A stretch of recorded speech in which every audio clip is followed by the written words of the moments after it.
Imet, Bu. Saya Ibu. Udah siap juga, Mas. Ya, Mbak Oke. Tri Utami.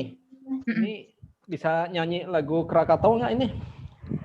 Kalau nyanyi sih bisa, tapi kalau jengkelnya belajar dulu kayaknya saya. Iya, kayaknya namanya kayak ayahnya dulu fansnya penyanyi Tri Utami ini kayaknya. Bener, Mama saya kebetulan, Pak. Bener kan? Jadi namanya dari situ, bener. Oh, dugaan saya tepat dong ya. Oh gitu. Luar biasa. Langsung nyambung kan, disebutin Krakatau langsung tahu ya. Fansnya ya. Namanya fansnya Tri Utami rupanya.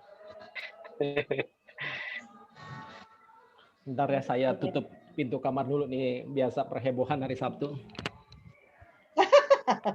Perhebohan hari Sabtu benar-benar.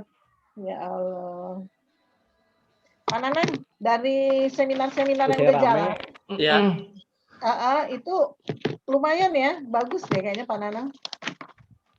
Ya, timnya Bu, tim BPH-nya Bu yang luar biasa. Kalau saya cuman forward aja Bu. Tim BPH-nya yang kerja. Itu gunanya ketua Ilumet yang berdedikasi seperti itu. Kalau saya kan tinggal tim humasnya aja dari BPH-nya kerja gitu.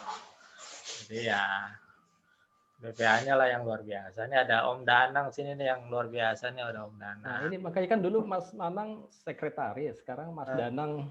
Nah, gitu. Iya, jadi polanya sudah jelas gitu kan ya. Ya Mas Danang. Masih mute ya. Iya Mas Danang ya. Monitor Pak. Tapi ini benar kegiatan kayak gini apa ya? Selain ngumpulin jadi apa ya? Jelas gitu ya.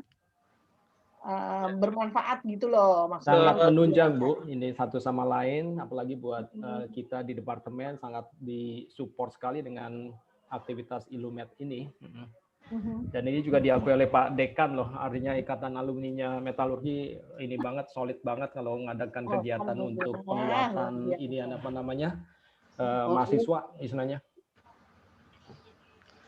Oke, mungkin kita mulai aja ya, Prof. Herman. Setuju. Silakan. Ya, silakan Mbak Puput. Terima kasih. Jadi kita buka aja ya Pak. Sebelumnya Baik. Assalamualaikum warahmatullahi wabarakatuh. Salam sejahtera bagi kita semua. Waalaikumsalam. Waalaikumsalam warahmatullahi wabarakatuh. Salam Om Swastiastu, Namo Buddhaya, dan juga salam kebajikan. Yang terhormat untuk Profesor Dr. Insinyur Ahmad Herman Yuwono, MPhil Eng, selaku Kepala Departemen Teknik Metalurgi dan Material Fakultas Teknik Universitas Indonesia.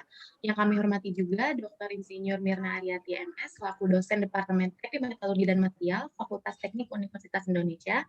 Yang kami hormati juga Bang Nanang, selaku Ketua Ilumet FUI. Yang kami hormati jajaran Ilumet FUI, serta para panitia, narasumber, serta undangan yang telah hadir pada siang hari ini. Selamat siang dan selamat datang saya ucapkan dalam acara seminar Ilumet FUI online series pada hari ini, Sabtu 5 Juni 2021. Puji syukur marilah kita panjatkan dalam kehadirat Tuhan Yang Maha Esa, sehingga hari ini kita dapat berkumpul untuk menghadiri seminar kerjasama antara Ilumet dan juga Imet FUI dengan tema Heat Treatment. Sebelumnya izinkan saya untuk memperkenalkan diri. Nama saya Trutami Fatmi Putri, biasa disapa Puput, salah satu mahasiswi dari Teknik Metalurgi dan Material Angkatan 2020, selaku pembawa acara atau host pada seminar di siang hari ini. Seminar kali ini akan dibuka oleh moderator, yaitu Bapak Iwanul Fasya, sebagai Senior Engineer dari PT Akashi Wahana Indonesia. Dengan narasumber seminar kami pada hari ini, yaitu ada Bapak Ari Prasetyo sebagai KC dan Technical Support Department Head di PT Astra Daido Steel Indonesia, serta Bapak Nugraha Priyabuana dari PT Kyoto Term Indonesia. Baiklah, untuk memulai acara pada hari ini, marilah kita mendengarkan sambutan terlebih dahulu dari Kepala Departemen Teknik Metalurgi dan Material Fakultas Teknik Universitas Indonesia. Kepada Profesor Dr. Insinyur Ahmad Herman Yuwono, MPhil bisa kami persilakan. Terima kasih. Terima kasih Mbak Puput atas pengantarannya. Assalamualaikum warahmatullahi wabarakatuh. Waalaikumsalam warahmatullahi wabarakatuh. Selalu kita panjatkan puji syukur kehadirat Allah Subhanahu wa taala karena memang hanya atas perkenannya kita semua berada dalam kondisi sehat walafiat. Hari ini kita bisa berada dalam ruang virtual bersama-sama dalam suatu kegiatan yang tadi sudah kita bicarakan secara informal sebelum mulai acara, merupakan kegiatan yang sangat positif karena di sini sangat terlihat sekali sinergi yang dilakukan oleh Ikatan Alumni Metalurgi dan Ikatan Mahasiswa Metalurgi serta Departemen. Karena memang kegiatan ini kegiatan yang luar biasa. Setiap saat saya diminta untuk memberikan sambutan oleh Mas Nana sebagai Ketua Ilumet, setiap saat juga saya merasa sangat antusias untuk bisa hadir bersama-sama dengan para narasumber, moderator, dan para audiens di sini. Tentunya saya ucapkan terima kasih sekali lagi kepada Mas Nanang sebagai Ketua Ilumet yang telah mengarrange acara ini bersama juga dengan IMET yang dalam hal ini diketuai oleh Mas Arya beserta jajaran pengurusnya, karena kegiatan ini memang merupakan satu kegiatan yang mensinergikan beberapa jajaran yang saling isi-mengisi. Tentunya dalam hal ini saya juga mengucapkan terima kasih kepada para narasumber yang sudah menyediakan waktunya, yang pasti sudah menyiapkan materi sebaik-baiknya, karena biasanya yang saya tahu Mas Nanang ini selalu brainstorming dulu nih apa yang mau disampaikan kepada audiens, sehingga dari satu narasumber dengan narasumber yang lain dalam satu tema yang sama, tema besar dalam satu hari yang sama, itu biasanya saling mengisi.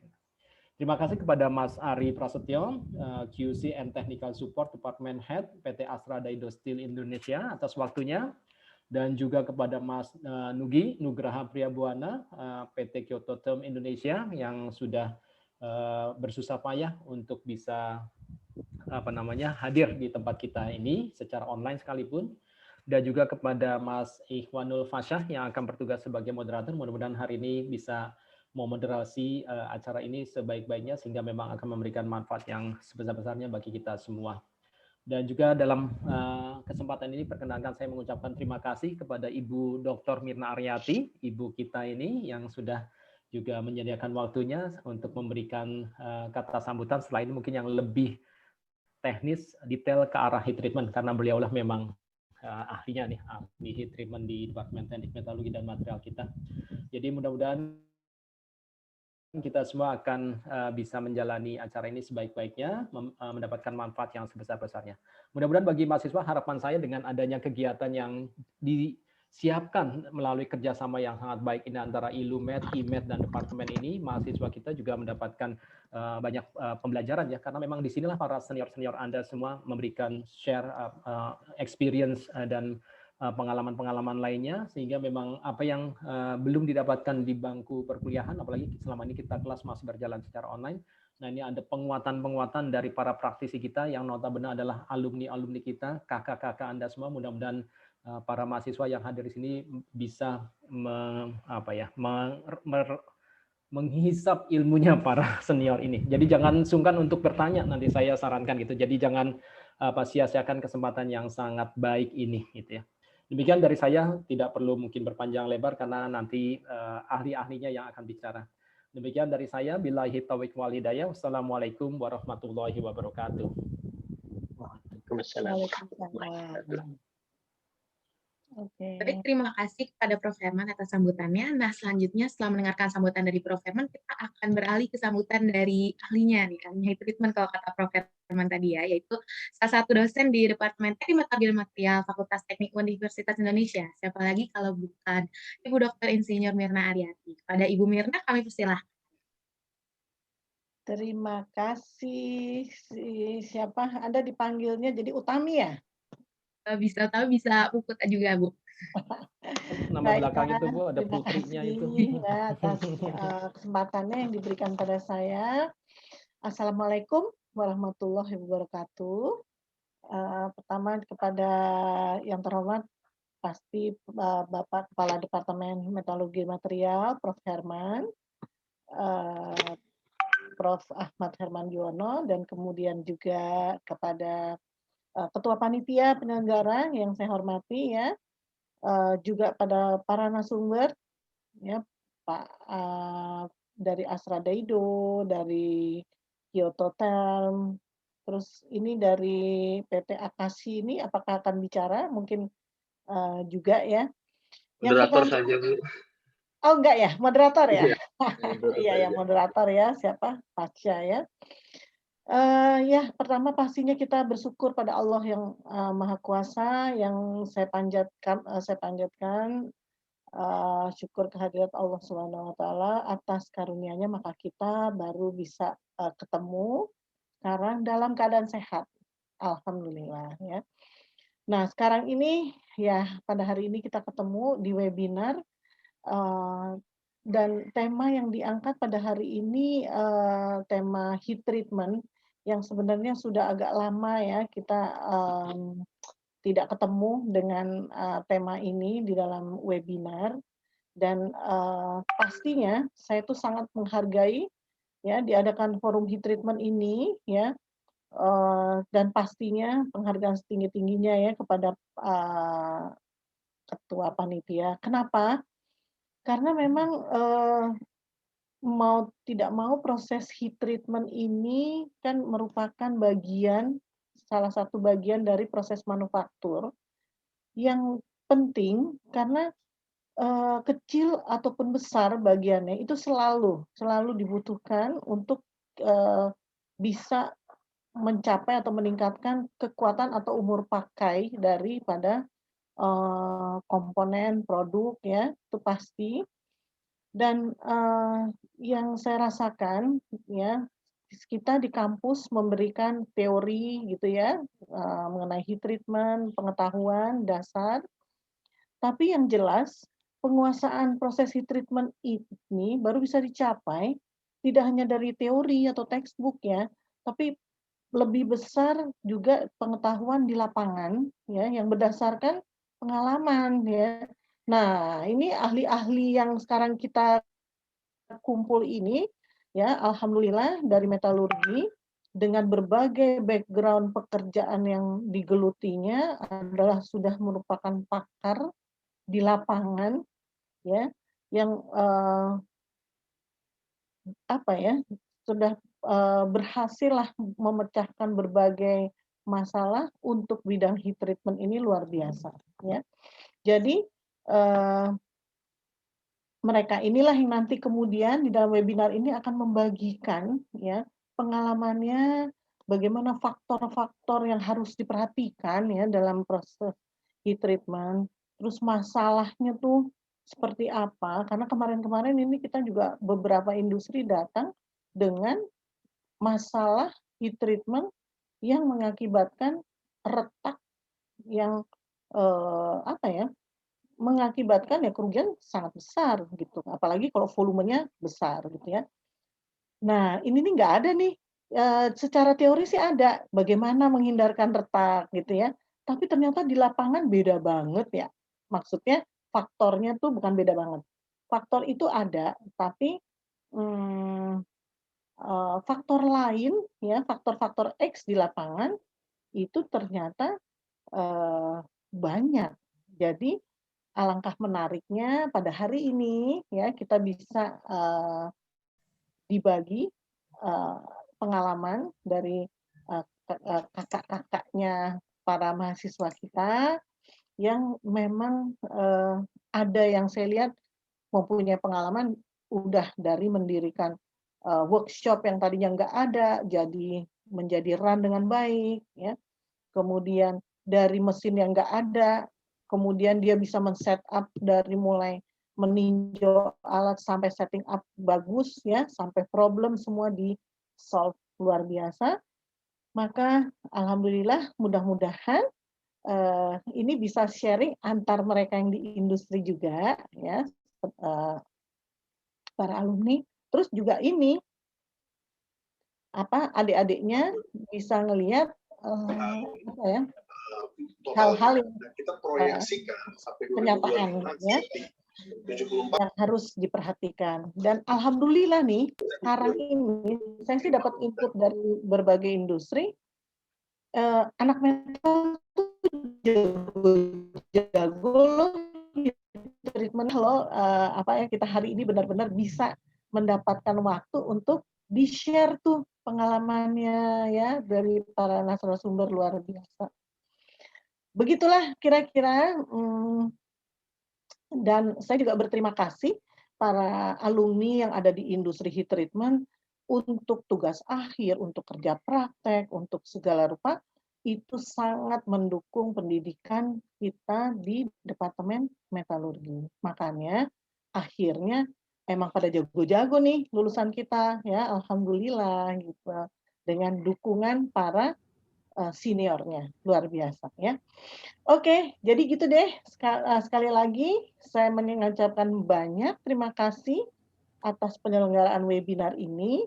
Selamat mengikuti, enjoy, dan semoga bisa berjalan komunikatif ya, dan pastinya manfaatnya akan banyak bagi semua yang hadir di sini. Oke? Wassalamualaikum warahmatullahi wabarakatuh, dan sukses kita semua. Waalaikumsalam warahmatullahi wabarakatuh. Terima kasih Bu Mirna atas sambutannya. Nah, sebelum mulai acara pada siang hari ini, kita akan melakukan sesi foto bersama terlebih dahulu. Jadi dimohon untuk kepada para partisipan yang bisa menyalakan kameranya untuk menyalakan kameranya terlebih dahulu, karena sebentar lagi saya akan men-screenshot ya sebagai bentuk dokumentasi acara siang hari ini sebelum memulai acaranya. Akan ditunggu kurang lebih hingga 13.02 saja.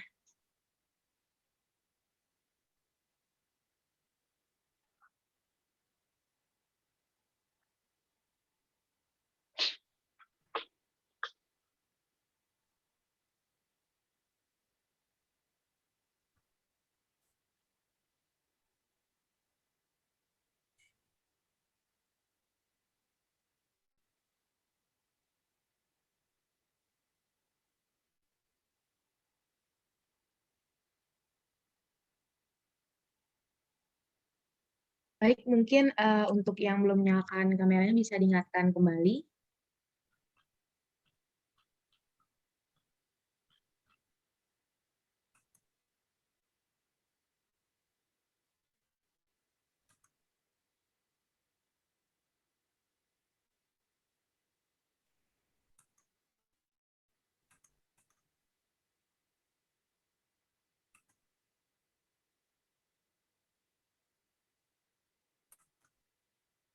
Baik, kalau gitu saya screenshot sekarang aja dari slide pertama ya. 1, 2, 3. Kembali ke slide kedua. 1, 2, 3. Nah, sekarang kita ke slide terakhir, slide ketiga. 1, 2, 3. Baik, terima kasih sudah mengikuti sesi foto bersamanya. Nah, sekarang nih sebelum kita memulai untuk dialihkan kepada moderator, akan ada pengenalan profil singkat. Mungkin untuk Mas Nanang bisa dibantu share screen-nya terlebih dahulu.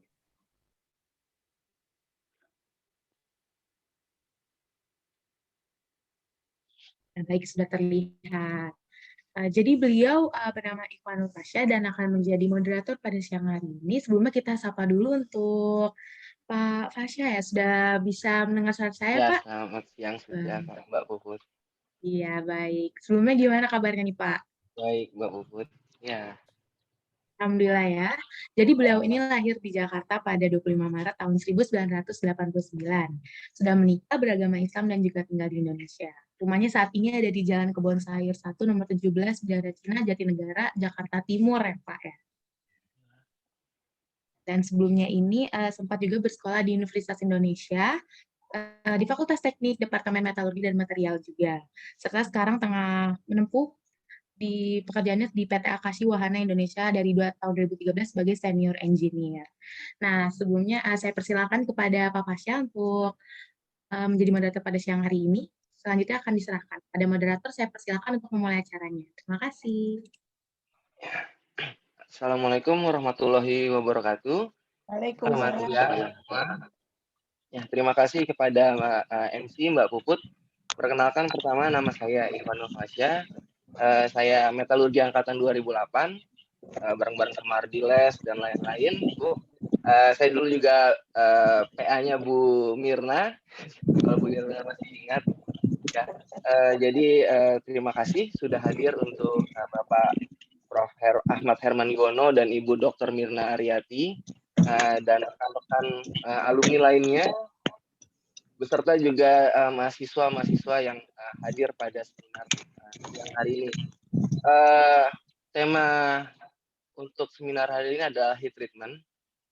Mudah-mudahan tema-tema subtema yang dibawakan oleh pembicara pada siang hari ini akan menambah wawasan alumni, rekan-rekan alumni dan mahasiswa sekalian, terutama untuk mahasiswa mungkin yang belum mendapatkan pengalaman di industri, mungkin tema pada siang ini akan lebih banyak berbicara mengenai di dunia industri, terutama manufaktur. Jadi mudah-mudahan dapat berguna bagi rekan-rekan sekalian. Pertama, mungkin saya akan memperkenalkan pembicara yang pertama. CV yang pertama yaitu adalah Bang Ari Rojo Prasetyo, metalurgi angkatan 96, lahir pada 26 Februari 1979. Saat ini menjabat sebagai QC dan Technical Support Department Head di PT Astra Dedo Steel Indonesia. Lalu akan membawakan, ada bisa dilihat lainnya untuk CV-nya, akan membawakan tema mengenai hardening of large dice. Jadi terutama ini akan membahas tentang dice yang besar.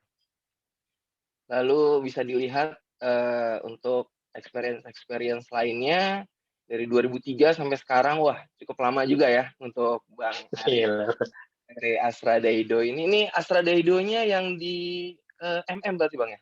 Di mana nih Bang? Kan di Delta Mas. Oh di Delta. Saya familiar ternyata sama Mas Iwan. Saya pernah awasi ketemu ya. Iya, baru saya. Iya, betul. Baru tahu ternyata metalurgi juga ya. Ya di sana kita ngobrol aja ya biasanya. Iya. Kenal ya. Ya, kira-kira itu bisa dilihat. Lalu untuk CV yang selanjutnya bisa minta tolong di-share Bang Nanang.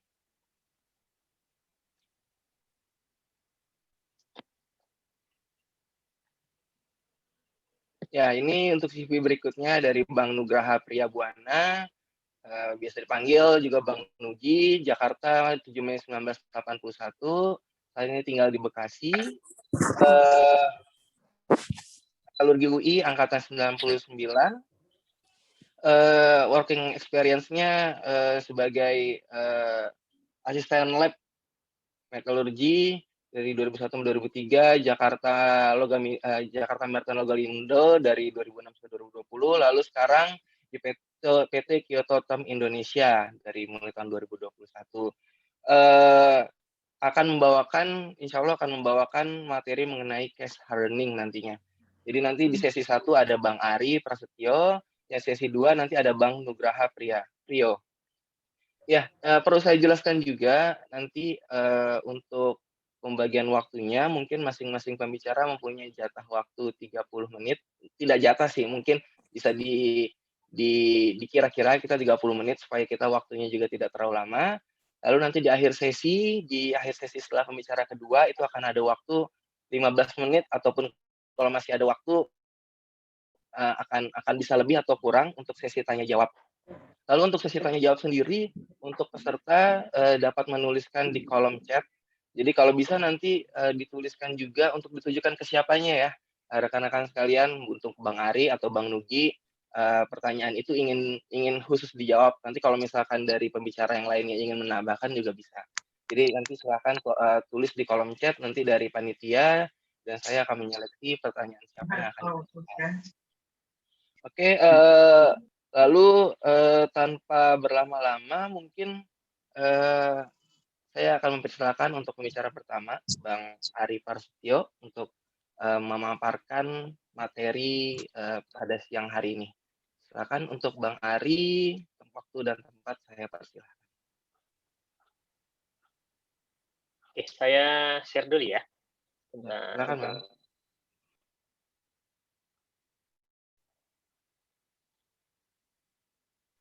Sudah dilihat semua? Ya, sudah terlihat di saya, sudah Bang. Lihat. Tinggal slideshow ya.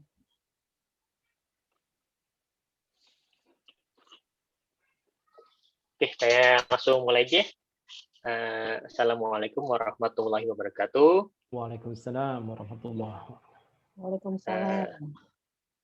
Saya hari ini mau sharing mengenai proses heat treatment karena ada 2 orang, jadi saya jatahnya yang proses hardening. Nah, yang saya ambil untuk fokusnya nanti heat treatment yang hardening untuk yang dice yang besar-besar. Karena kalau yang kecil-kecil mungkin sudah khatam ya, udah nggak ada masalah lah untuk tes yang kecil. Nah, yang masalah nanti yang besar-besar nanti bisa dilihat antara dulu yang dijelaskan di kuliah apa korelasinya sama dengan yang di industri. Ya, nggak terlalu jauh, cuman memang butuh ini sense-nya sih kalau untuk heat treatment karena lebih ke seni juga. Oke, untuk awal-awal saya kupas sedikit teori heat treatment. Cuma mohon maaf ya, saya udah lulusnya 20 tahun yang lalu, mungkin masih ada yang kurang-kurang, bisa dibantu oleh Bu Mirna. Iya. Bisa aja loh. Jadi tadi Bu Mirna sudah dalam prolognya menyampaikan bahwa memang setiap saya background soal perusahaan saya dulu. Saya di Astra Dedostil Indonesia ini salah satu anaknya Astra.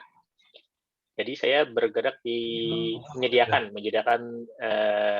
steel baja, terutama untuk yang tool steel khususnya. Jadi buat mold dan dice biasanya kita sediakan. Karena di Indonesia belum bisa ada yang buat, makanya kita masih ngambil dari Jepang, dari Daido Steel. Jadi setiap baja yang kita impor itu biasanya kan akan ada proses machining untuk dia dibentuk sesuai dengan kebutuhan di masing-masing perusahaan. Ada yang misalkan di Astra Honda Motor dibentuk jadi blok mesin, di Daihatsu misalkan jadi crankcase untuk transmission case dan lain sebagainya. Jadi semua itu dalam membuat di machiningnya kan harusnya masih dalam kondisi yang lunak agar proses manufacturingnya tidak terlalu mahal. Nah, untuk itulah selanjutnya setelah dice-nya itu selesai di machining, maka kita perlu di hardening. Setiap dice yang biasa di industri biasanya melalui proses hardening karena tujuannya adalah untuk meningkatkan properties yang kita mau. Misalkan mau dia keras, mau dia toughness-nya tinggi, mau dia strength-nya tinggi, dan lain sebagainya. Nah, itu melalui kombinasi, jadi ada perubahan struktur kristal dan mikrostruktur melalui kombinasi antara pemanasan dan pendinginan. Jadi, biasanya dipanasin dulu, baru didinginkan. Nah, key point penting dalam proses hardening adalah temperatur, holding time, sama cooling rate.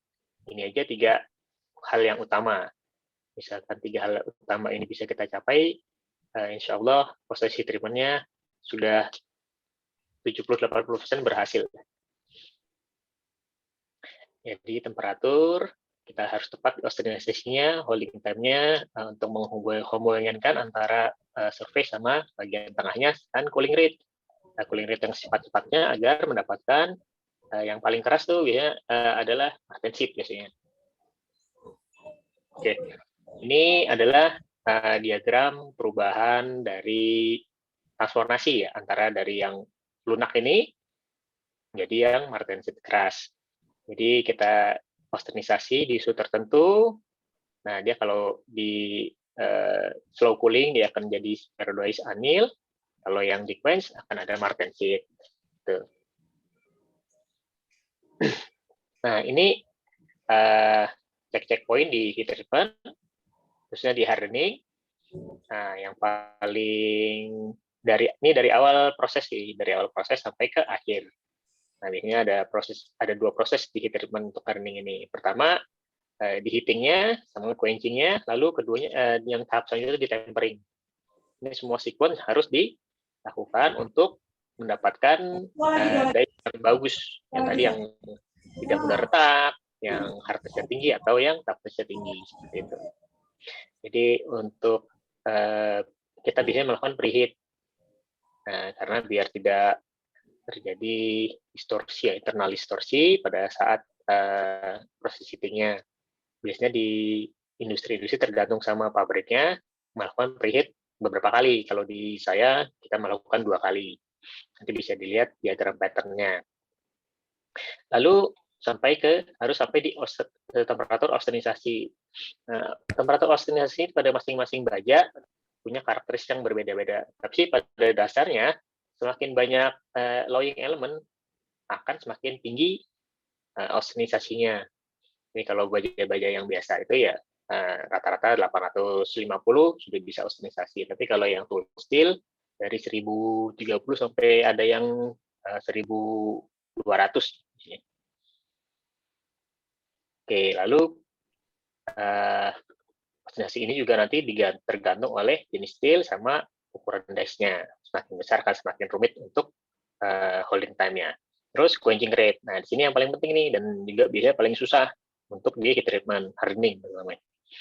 Semakin besar size-nya, terus semakin kompleks bentuknya, maka akan ada resiko yang namanya crack sama bending di sini. Nah, kalau yang crack udah nggak bisa dipakai lagi. Nah, kalau yang bending tergantung. Kalau bendingnya besar, dia nggak bisa dimasining lagi, nggak dapat gitu ya masiningnya. Atau yang masih kecil masih bisa dimasining lagi. Gitu. Lalu yang ke step terakhirnya di tempering. Tempering ini menyesuaikan hardness-nya. Jadi tergantung sama requirement dari customer-nya.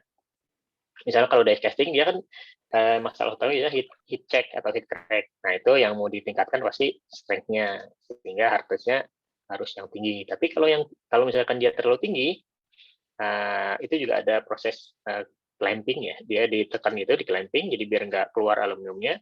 Kalau dia terlalu tinggi, nah bisa crack juga. Nah itu yang harus ada balance-nya antara toughness sama strength.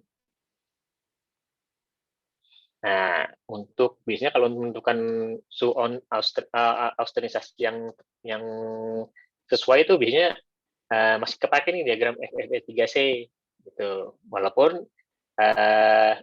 di setiap pembuat baja pasti sudah menyertakan austenisasinya sih, jadi nggak usah khawatir, nggak usah bingung nyarinya berapa gitu. Cuman yang jadi patokan ya ini, semakin tinggi karbonnya ya biasanya semakin tinggi. Biasanya sih di kisaran antara 850 sampai 1200 austenisasi yang bisa dipakai untuk hardening. Nah ini tipikal pattern untuk hardening yang tadi saya bilang sebelumnya kita harus di preheat dulu. Ada 2 kali di sekitar suhu 550-an, di 800 sama terakhir di austenisasi. Nah, ini kita juga pakai holding time untuk menyamakan. Nanti kita bisa lihat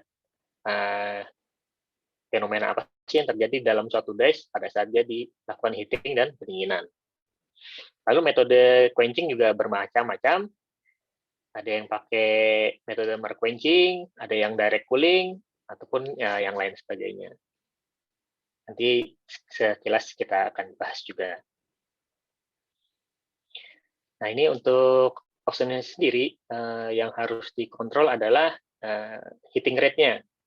Maksudnya dari suhu temperatur ruang kan dia akan naik ke temperatur austenisasi. Nah, itu jangan sampai terlalu cepat, jangan juga sampai terlalu lama. Karena kalau terlalu lama sih jadi wasting energi jadinya nantinya. Nah, ini sangat tergantung dari kapasitas dapur, spesifikasi dari mesin yang dipakai. Ada yang cepat, ada yang lambat, nah itu harus kita kenali. Jadi juga bentuk size-nya harus dicek. Nah, yang rumitnya di treatment itu kan kita nggak bisa milih dice yang kita proses harus yang gede-gede semua, karena kan datang bisa campur, ada yang besar, ada yang kecil. Nah, itu gimana cara mencampurnya. Jangan sampai yang kecil-kecil sekali dicampur sama yang besar, karena nanti pada saat austenisasi, kalau terlalu lama, akan terjadi grain growth. Nah, kalau udah grain growth itu nanti biasanya hardness-nya nggak tercapai gitu. Nah, ini heating apa yang terjadi pada saat heating. Tadi kenapa kita perlu di holding time? Nah, ini yang kalau mudah-mudahan terlihat ya, kalau yang hijau ini yang surface, nah kalau yang warna marun ini yang center. Jadi temperatur di surface sama di center sudah pasti lambat karena tidak sama, karena ada perambatan panas ya yang pada saat di dalam dice. Semakin besar dice-nya akan semakin lama yang temperatur center untuk mencapai yang sudah kita setting. Nah, bayangkan kalau ini langsung dia 1030. Nah, akan terjadi apa ya?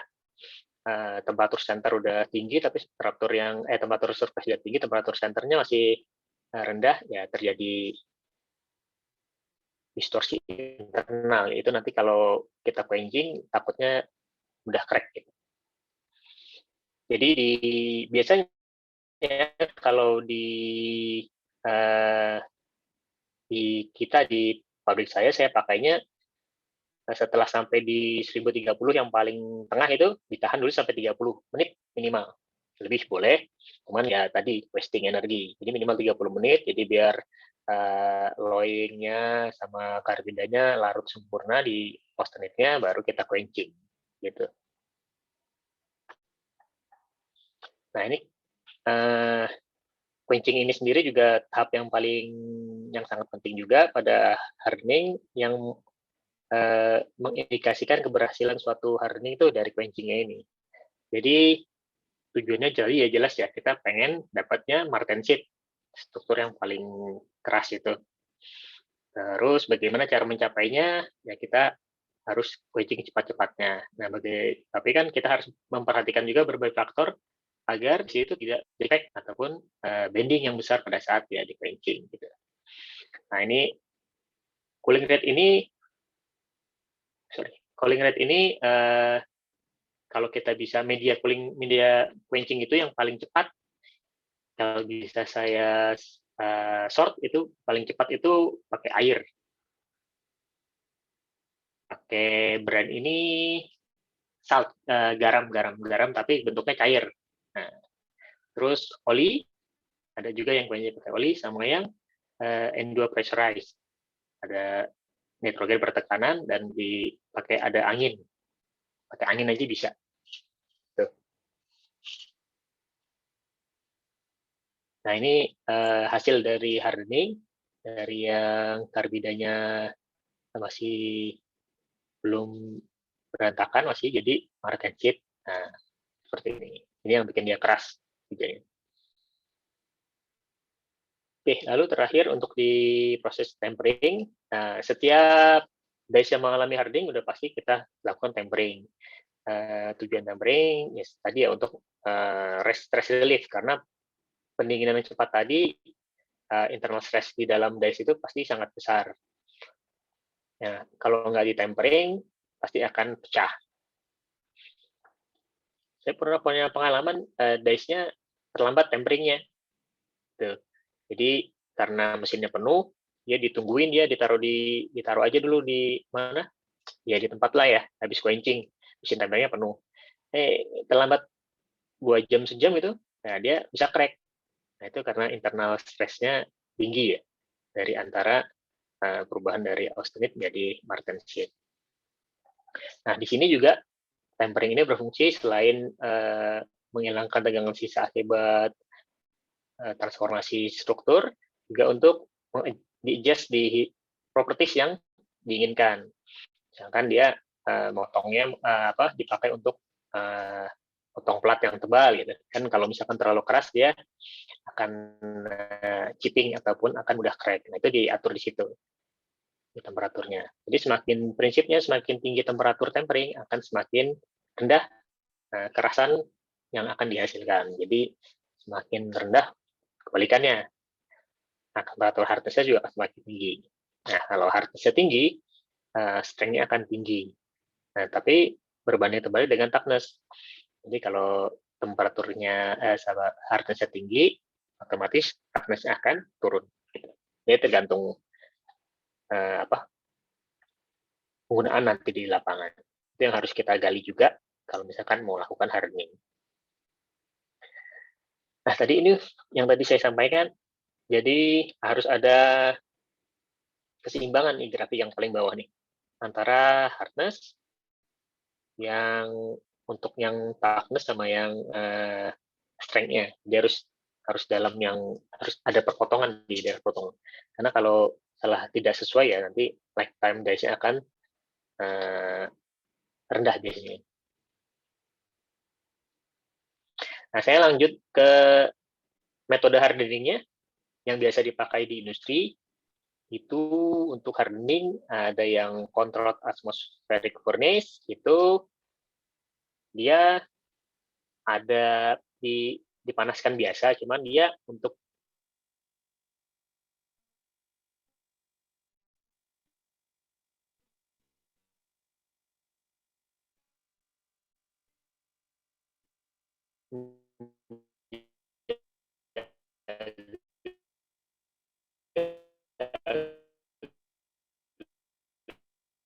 agar tidak terjadi oksidasi itu dikasih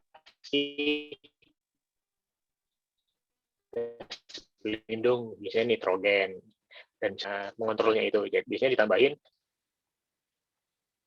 di atas biasanya karbonnya ada oksidasi. Toleransi oksidasi yang diizinkan. Kalau di lebih dari itu akan akan mudah crack ya guys-nya.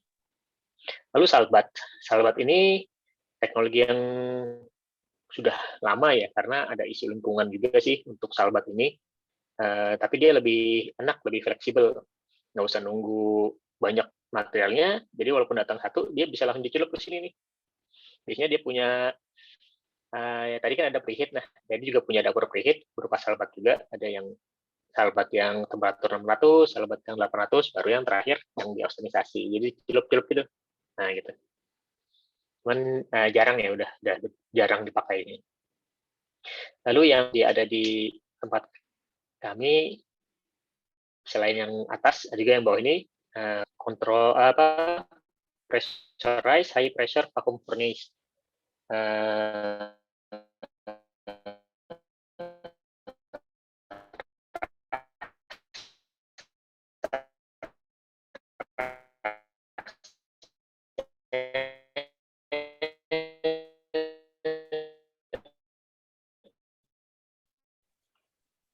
Bang Ari.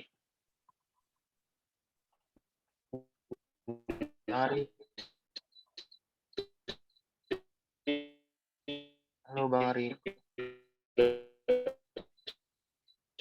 Halo Bang Ari. Sepertinya sinyalnya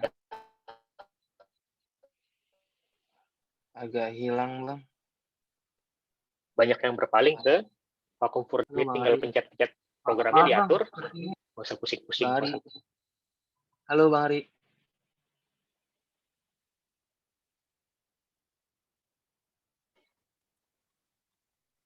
Halo Bang Ari, bisa dengar Bang? Sudah dengar. Gimana? Udah jelas lagi ya?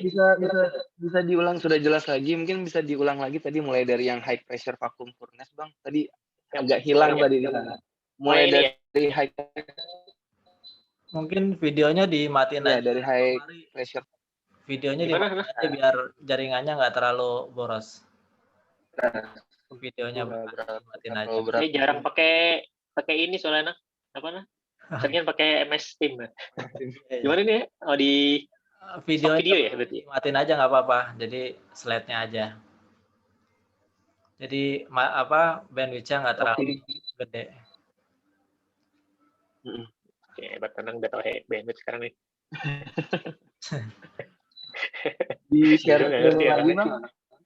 Di share screen lagi. Share screen-nya hilang, share screen-nya. Hilang ya? Sebentar.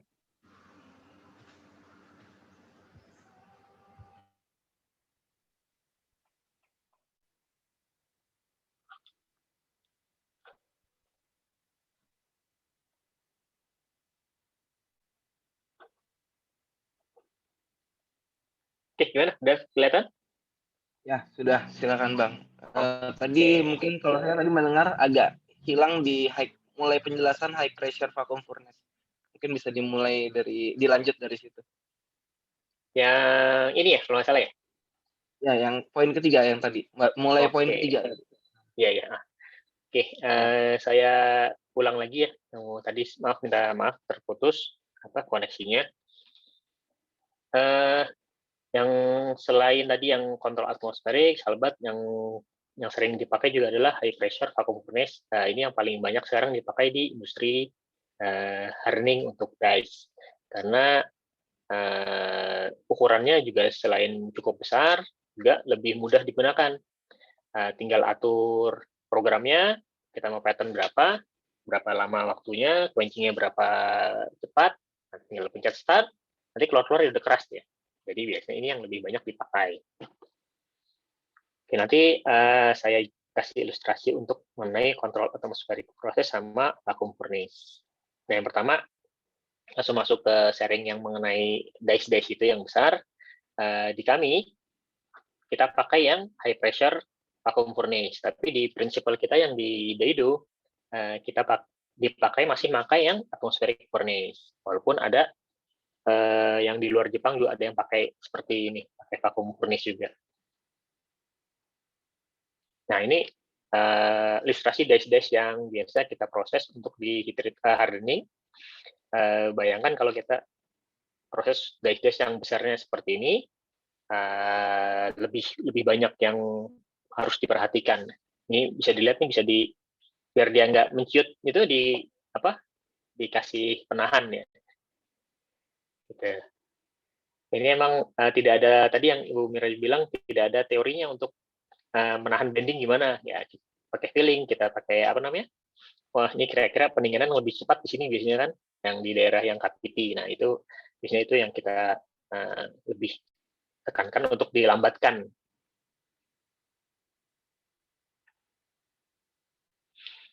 Nah ini saya langsung ke metode quenching aja, karena yang heatingnya sama seperti yang tadi sudah dijelaskan sebelumnya. Jadi biasanya ada banyak juga macam metode quenching yang dipakai. Ada yang kita sebut namanya direct quenching. Maksudnya dari awal dia quenching itu sampai akhir langsung dihajar di temperatur di pendinginan yang maksimal. Nah,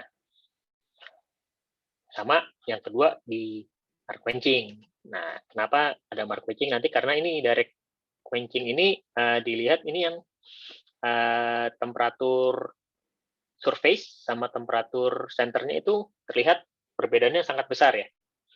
Nah ini masalah biasanya nih kalau seperti ini. Bisa jadi kalau kompleks shape maksudnya ada sudut-sudut tajam ataupun corner-corner yang airnya kecil, itu biasanya rawan retak biasanya kalau untuk yang seperti ini terjadi perbedaan yang besar ini. Dan juga pasti bendingnya akan besar. Karena bagian surface akan mendingin terlebih dahulu sehingga dia menarik bagian dalam dice yang masih panas gitu, sehingga biasanya bendingnya besar. Nah untuk itulah diadakan metode yang kedua, yaitu mark quenching. Mark quenching ini tujuannya lebih gampang itu dia menahan dia. Jadi kalau di sini temperatur center sama surface-nya tinggi, perbedaan besar. Nah ini di suhu 500-an atau 600-an dia ditahan. Jadi biar nanti suhu senternya sama suhu surface-nya nggak terlalu jauh beda. Nah, kalau nggak jauh beda itu, jadi otomatis distorsinya lebih dikit ya.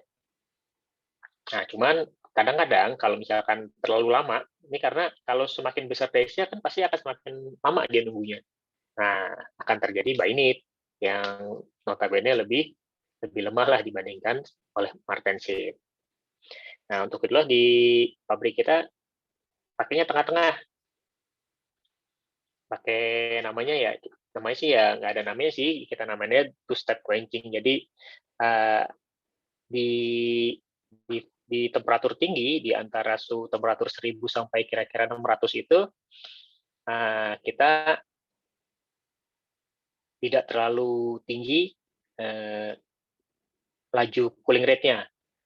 Karena toh martenship stop kan pasti kalau untuk material ini di antara kisaran suhu 300. Jadi sebenarnya yang paling penting tuh yang malah di zona-zona yang lebih rendah suhunya ya 300 itu yang nanti kita cepetin untuk dapetin martenship.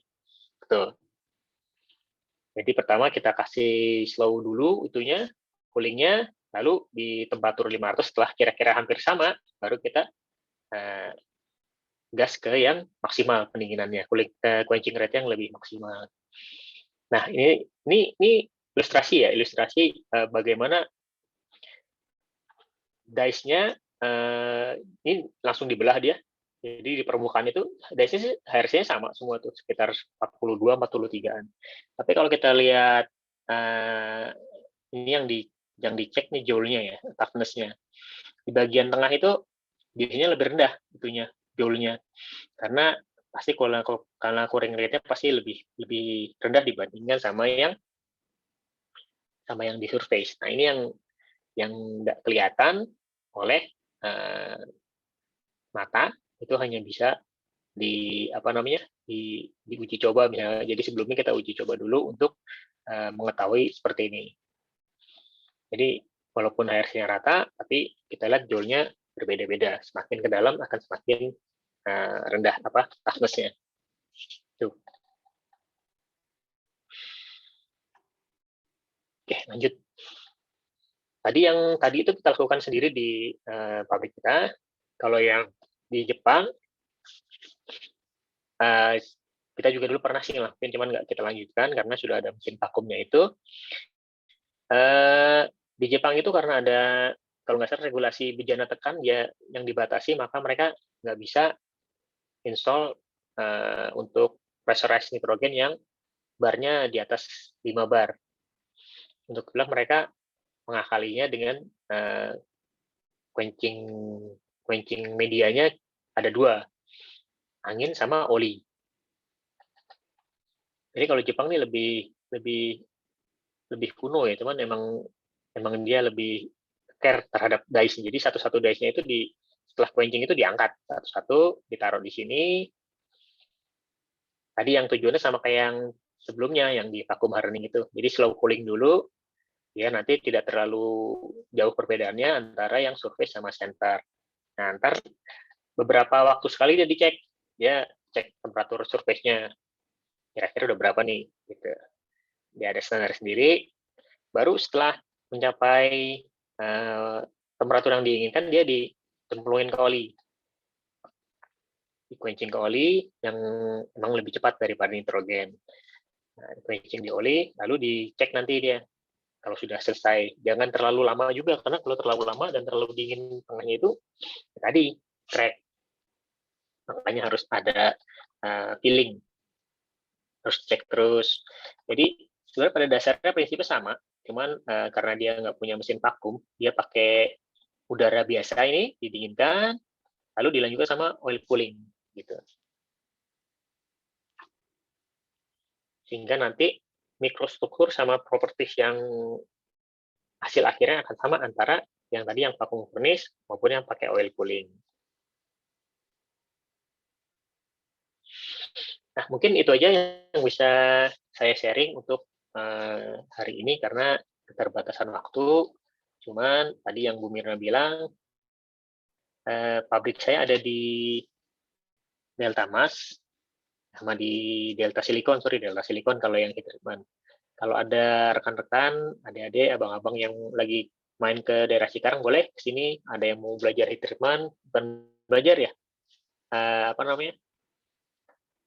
sharing lah, sharing. Boleh nanti saya fasilitasi. Untuk yang mau tugas akhir juga boleh, Bu Mirna.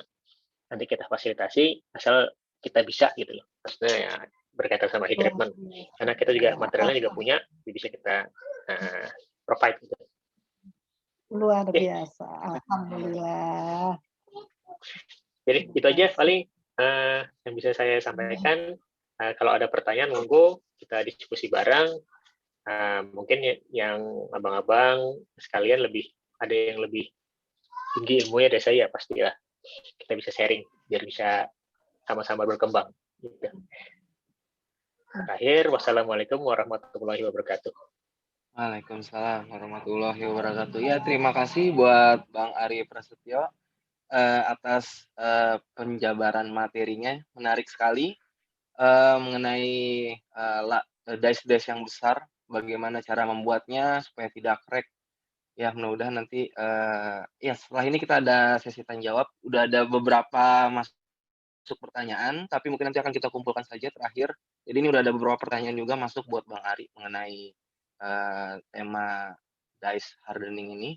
Nanti kita coba kumpulkan di akhir setelah sesi pembicara yang kedua. Oke, baik.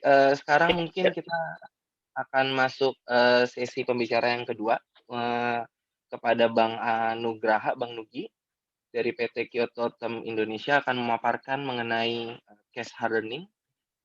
Waktu dan tempat saya persilakan, mungkin bisa sudah masuk share screen-nya. Oke, waktu dan tempat saya persilakan untuk Bang Nugi untuk memulai penjabarannya. Silakan.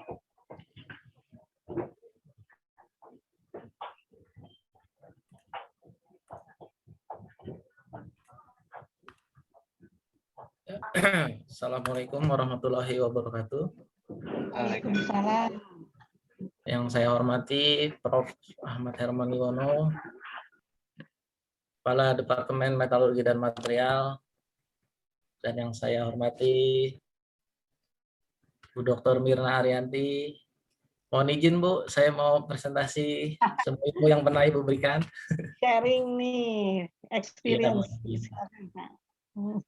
Ya, yang saya hormati Bang Nanang Sugianto, Ketua Ilumet, dan juga panitia-panitia, dan juga teman-teman mahasiswa, dan juga rekan-rekan semua, abang-abang, dan rekan-rekan semua yang hadir di sini.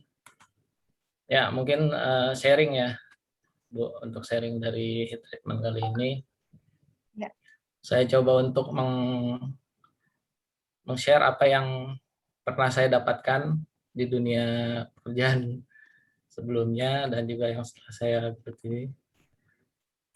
Untuk sebelumnya dari heat treatment itu dari ada full hardening dan saya mempresentasikan untuk case hardening. Case hardening itu adalah perlakuan panas di bagian permukaan. Kalau tadi sudah dibahas treatment yang sampai ke bagian core atau ke bagian inside, dan juga ada perubahan fasanya dari mulai fase austenite kemudian berubah menjadi martensite, kemudian apa-apa yang harus dilakukan untuk mencegah itu crack terjadi. Dan kalau di materi yang saya bawakan ini adalah berhubungan dengan case hardening atau di bawah permukaan.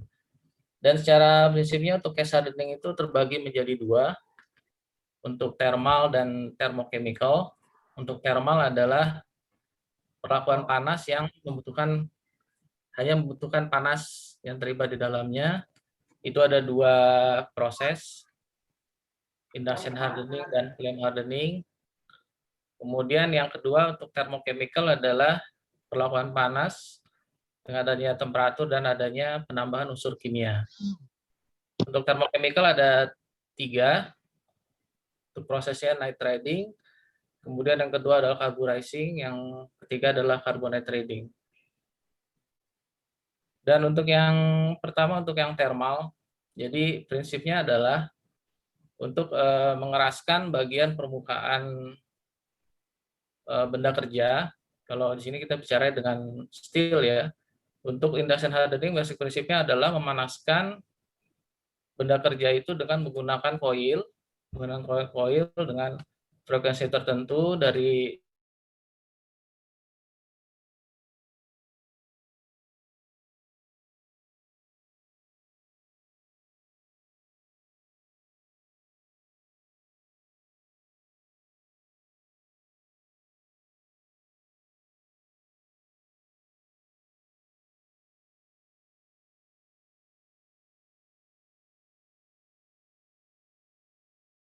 tadi sudah dijelaskan oleh Bang Ari, sampai temperatur ausensasi atau temperatur di atas temperatur A3 agar terjadi austenite sempurna, dan diharapkan pada permukaan tersebut bisa mendapatkan martensite yang sempurna atau hardness yang diinginkan.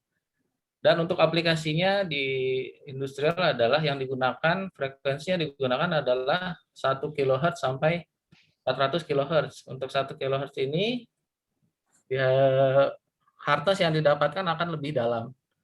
Hardness yang didapatkan lebih dalam itu seperti apa? Ini ada ilustrasinya. Jadi aplikasinya untuk induction hardening itu banyak dipakai di gear dan sprocket. Ini banyak di gear untuk hasilnya, untuk shaft, untuk connecting rod. Dan untuk induction hardening ini hardness yang dihasilkan adalah sekitar sampai 50 sampai 60 HRC.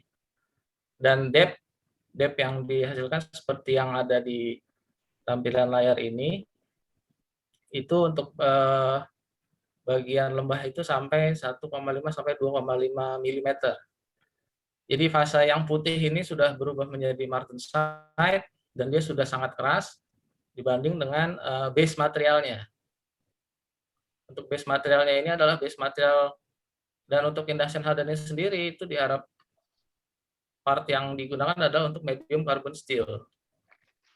Karena kalau low carbon steel itu dia tidak akan mendapatkan martensite di permukaan karena karbonnya tidak cukup untuk merubah fasanya di permukaan itu menjadi martensite. Untuk low carbon seperti itu tidak bisa, jadi untuk induction hardening menggunakan medium carbon steel. Dan untuk hardness yang didapatkan ini perkiraan HRC itu sampai 50 sampai 60 HRC. Kemudian depth-nya juga bisa dari 1 sampai 5 mm. Dan pengaruh dari frekuensi tadi adalah semakin rendah frekuensi yang digunakan, maka hasil kedalaman yang didapatkan dari perkerasan permukaan ini akan lebih dalam. Kemudian yang kedua ini ada flame hardening. Prinsip dasarnya adalah memanaskan permukaan benda kerja dengan menggunakan acetylene torch. Dan untuk ini adalah menggunakan manual ya, jadi menggunakan istilahnya menggunakan bara api dengan intensitas dan heating tab tertentu. Dikarenakan dengan manual operasi ini sangat riskan dengan terjadinya overheat. Dan kalau ada overheat tadi seperti yang sudah disampaikan akan berisiko sekali terjadinya crack setelah quenching. Jadi prinsipnya ini untuk barang-barang untuk flame hardening biasanya untuk gear-gear yang sangat besar, mungkin gear yang lebih dari 1000 mm atau 2000 mm yang tidak memungkinkan masuk ke dalam furnace yang atau masuk ke proses de-induction sendiri. Jadi part flame hardening itu bisa langsung dikerjakan di on-site. Jadi dengan menggunakan prinsip acetylene itu dengan quenching prinsipnya sama dengan seperti induction. Kemudian materialnya juga harus medium carbon steel dan juga aplikasinya digunakan untuk part-part yang cukup besar dan hardness yang didapatkan juga kurang lebih sama dengan yang proses induction, jadi sekitar 50 sampai 60 HRC atau kedalamannya 0,5 sampai 2 mm. Kemudian yang kedua untuk thermochemical process, jadi proses perlakuan panas, case hardening dengan menggunakan panas dan adanya unsur gas atau unsur kimia lain yang dimasukkan ke dalam part tersebut. Nah, yang pertama adalah nitriding. Jadi prinsip-prinsipnya adalah nitrogen dimasukkan ke dalam permukaan baja dengan, kalau nitriding ini ada gas nitriding dan juga ada juga plasma nitriding. Jadi dengan adanya ionisasi gas, jadi nitrogen itu bereaksi dengan dengan besi, dan kemudian ada 3 lapisan yang dihasilkan dari proses nitriding. Jadi lapisan permukaan paling atas itu adalah epsilon, Fe2, F3N. Kemudian ini yang paling penting yang white layer. Jadi aplikasi di nitriding ini itu adalah adanya white layer. Ini lapisan yang sangat keras. Jadi gamma Fe4 zone. Ini layernya itu bisa sampai 10 sampai perkiraan ya. Perkiraan untuk sampai 10 sampai 200 mikrometer. Dan juga dikarenakan temperaturnya juga tidak terlalu tinggi untuk nitriding, jadi low deformation ini bisa low deformation dan tidak karena temperaturnya juga tidak terlalu tinggi. Jadi operasional temperaturnya adalah 450 sampai 550 derajat Celcius. Dan aplikasinya digunakan untuk dice, molding dan juga jig. Kemudian yang untuk proses thermochemical yang kedua adalah carburizing. Jadi prinsip dasarnya adalah kalau tadi nitriding kita memasukkan gas nitrogen ke dalam benda kerja, untuk carburizing adalah kita memasukkan gas karbon dalam proses di dalam furnace tersebut untuk meningkatkan hardness dari part yang diinginkan. Jadi karbon itu akan berdifusi ke dalam benda kerja pada temperatur austenisasi, jadi harus temperatur austenisasi dan lebih tinggi, karena semakin tinggi temperatur maka penyerapan karbonnya itu akan lebih baik. Dan setelah ada proses carburizing kemudian diturunkan sedikit sampai temperatur quenching agar bagian dalamnya itu bisa terproses quenching dengan sempurna. Prinsipnya sama dengan full hardening, tapi prosesnya itu diawali dengan proses carburizing di awal seperti ini. Untuk aplikasinya, untuk carburizing ini part yang digunakan adalah part low carbon seperti SCM415 atau SCM420, dan untuk aplikasinya untuk pada gear, sprocket dan juga shaft. Dan pencapaian hardness-nya untuk proses carburizing ini adalah sekitar 55 sampai 60 derajat Celcius. 55 sampai 60 HRC. Kemudian kedalaman yang didapatkan adalah 0,5 sampai 1,5 mm. Jadi carburizing ini banyak digunakan di gear karena diharapkan permukaan surface yang keras, tapi surface yang keras core-nya itu bisa lebih rendah, dan ketangguhan yang didapatkan dari gear itu pada saat dia berputar dengan kerasnya bagian permukaan, maka dia bisa tough di bagian intinya. Jadi yang diharapkan keras hanya ada di bagian permukaan saja. Dan untuk macam-macam carburizing ini adalah gas carburizing, ada pack carburizing dan ada liquid carburizing, tapi yang umum digunakan adalah yang gas carburizing untuk di dunia industri. Kemudian untuk proses thermochemical yang ketiga adalah carbon nitriding. Basic prinsipnya adalah carbon nitriding ini adalah modifikasi dari proses carburizing untuk mendapatkan permukaan benda kerja yang keras dengan menambahkan nitrogen. Jadi ada kombinasi antara karbon dan juga nitrogen, dan mungkin keuntungannya dibandingkan dengan proses carburizing adalah temperatur yang proses pada carburizing adalah lebih rendah karena adanya nitrogen yang dimasukkan ke dalam furnace. Dan yang ditambahkan untuk proses carbon nitriding adalah karbon 0,5 sampai 0,8 dan juga nitrogen 0,2 sampai 0,4 di dalam furnace. Kemudian pada prinsipnya adalah barang amoniak itu dimasukkan dan juga karbon, kemudian nitrogennya akan berdifusi ke dalam benda kerja. Kemudian aplikasinya sebenarnya sama dengan proses carburizing, gear, shaft dan lain-lain. Hardness-nya untuk karbon nitriding dia lebih tinggi dibandingkan proses carburizing, tapi kedalamannya itu dia lebih rendah dibandingkan proses carburizing. Karena temperaturnya juga dia lebih rendah dibanding proses carburizing. Kemudian ini untuk perbandingannya untuk induction, untuk nitriding dan carburizing. Material yang dipakai pada proses induction adalah medium carbon, kemudian nitriding itu carbon steel, tool steel, dan untuk carburizing adalah low carbon steel. Kemudian temperaturnya untuk proses induction itu di atas garis A3 pada diagram FeV3C agar material itu mencapai austenit sempurna. Jadi pada saat dia di-quenching dengan air atau dengan okti, dia bisa mendapatkan fase martensite. Kemudian untuk deformasinya, karena temperatur induction itu cukup tinggi, dia distorsi juga sangat tinggi. Kemudian hardness-nya adalah 50-60, depth-nya 1-5, aplikasi biosaf. Kemudian induction itu hasil dari penampangnya adalah seperti ini. Jadi pada saat dibelah itu bagian yang hitam ini adalah bagian yang terinduction. Jadi yang terinduction bagian ini lebih putih karena ini adalah base material yang tidak terkena proses di treatment. Jadi untuk kesadodeng ini adalah yang dilakukan di treatment itulah di bagian permukaan saja. Jadi yang bagian dalamnya itu adalah base material yang tidak terkena induction. Kemudian untuk night riding juga kebanyakan sih untuk tool steel.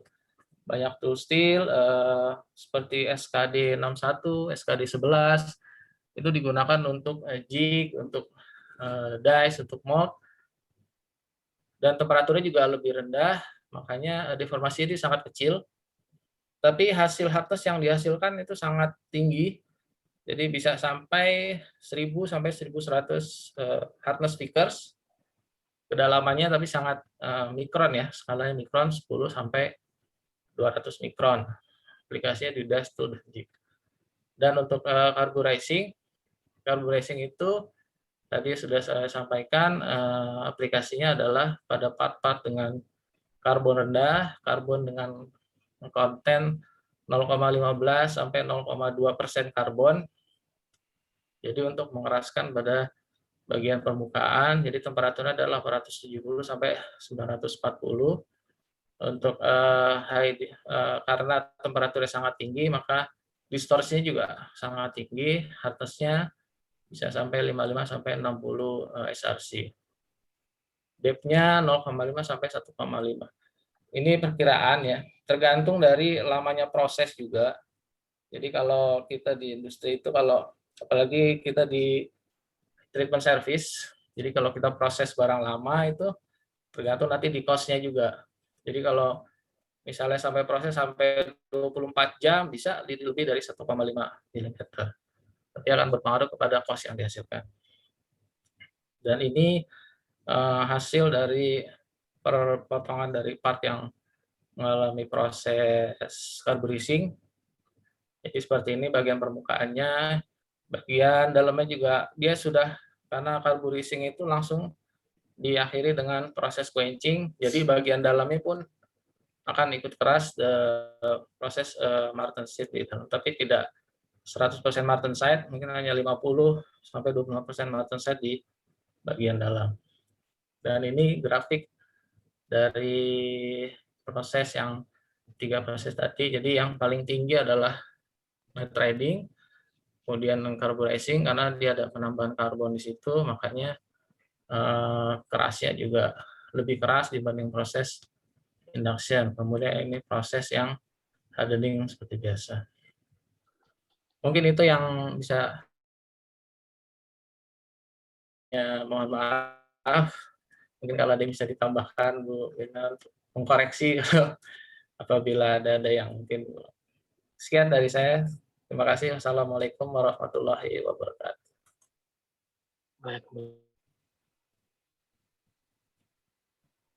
Waalaikumsalam warahmatullahi wabarakatuh. Terima kasih kepada Bang Nugi untuk penjabaran materinya yang sungguh luar biasa. Kita langsung mengingat-ingat kembali mungkin ya, waktu kuliah dulu sama Bu Mirna seperti apa, itu ada semua di situ, keluar semua akhirnya. Ya, oke. Selanjutnya kita akan masuk ke sesi tanya jawab. Jadi sudah ada beberapa pertanyaan masuk di kolom chat. Mungkin pertama saya bacakan untuk Bang Ari Rojo. Adakah perubahan dimensi bahan setelah mengalami perlakuan panas? Kira-kira kalau ada perubahan berapa persen, Bang? Langsung, sorry. Bang Ari ada? Halo, ya, sorry. Ya, ini langsung jawab aja. Satu dulu ya. Oke. Ya, satu-satu kita jawab pertanyaannya coba. Jadi kalau perubahan dimensi pasti ada. Tadi perubahan dimensi itu tergantung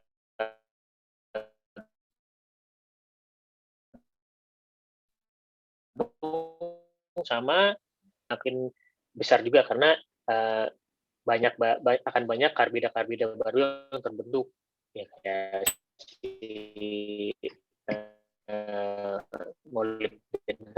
carbide atau chromium carbide Maaf, suaranya hilang lagi. itu Bang Ari. pasti ada. Nah, masing-masing ulang lagi. Sorry. Gimana sekarang udah lumayan? Nah, jadi tergantung sama jenis material itu sendiri. Jadi biasanya masing-masing maker itu sudah memprovide ya standar-standar teknis mengenai steel yang diproduksi sama dia. Jadinya di situ biasanya ada diagram perubahan dimensi. Gitu. Jadi biasanya sih semakin besar suhu tempering itu biasanya semakin tinggi suhunya. Kalau di material tempat saya itu biasanya semakin tinggi suhu temperingnya, paling tinggi itu sekitar 600-an, itu bisa sampai 0,2%. 0,2%. Itu juga tergantung sama arah rolling. Kalau dulu cara bikin dice-nya itu, cara bikin material, biasanya berubah dimensi itu searah rollnya. Ini kalau tidak searah roll biasanya nggak berubah dia. Jadi biasanya ke arah panjang. Nah, tapi kalau yang pakai forging, nah beda lagi dia. Ya banyak itunya, berubahnya ke segala arah kalau dia. Itu. Jadi tergantung jenis material dan pasti ada dari perubahannya bisa jadi 0,05 sampai 0,02%. Oke. Halo? Suaranya sedikit putus-putus, agak putus sedikit, tapi masih bisa didengar. Nanti ya dicoba. Untuk Bang Ari lagi, bagaimana menentukan heat treatment, heat rate, holding time, cooling rate pada masing-masing material, alloy atau low alloy? Bagaimana Bang?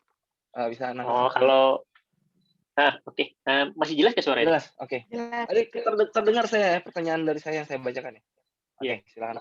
Dengar. Jadinya itu kalau untuk heating rate-nya itu, jadi tadi kan saya udah sampaikan grafiknya ya. Jadi itu biasanya pakai, jadi kita udah membuktikan aja sih. Nanti biasanya tuh untuk holding time-nya itu untuk di heating itu biasanya setiap tebal material kelipatannya minimal ya. Jadi misalkan tebalnya dia 100. Jadi 100 kali kan bagi 25 itu 4. Jadi 4 kali 30 menit berarti berapa tuh? 120 menit ya. Nah, itu 2 jam. Kalau untuk tempering, 2 kali lipatnya. 60 menit setiap 25 mili. Nah, itu patokan itunya sih, standarnya sih. Standarnya masih cukup relevan sih.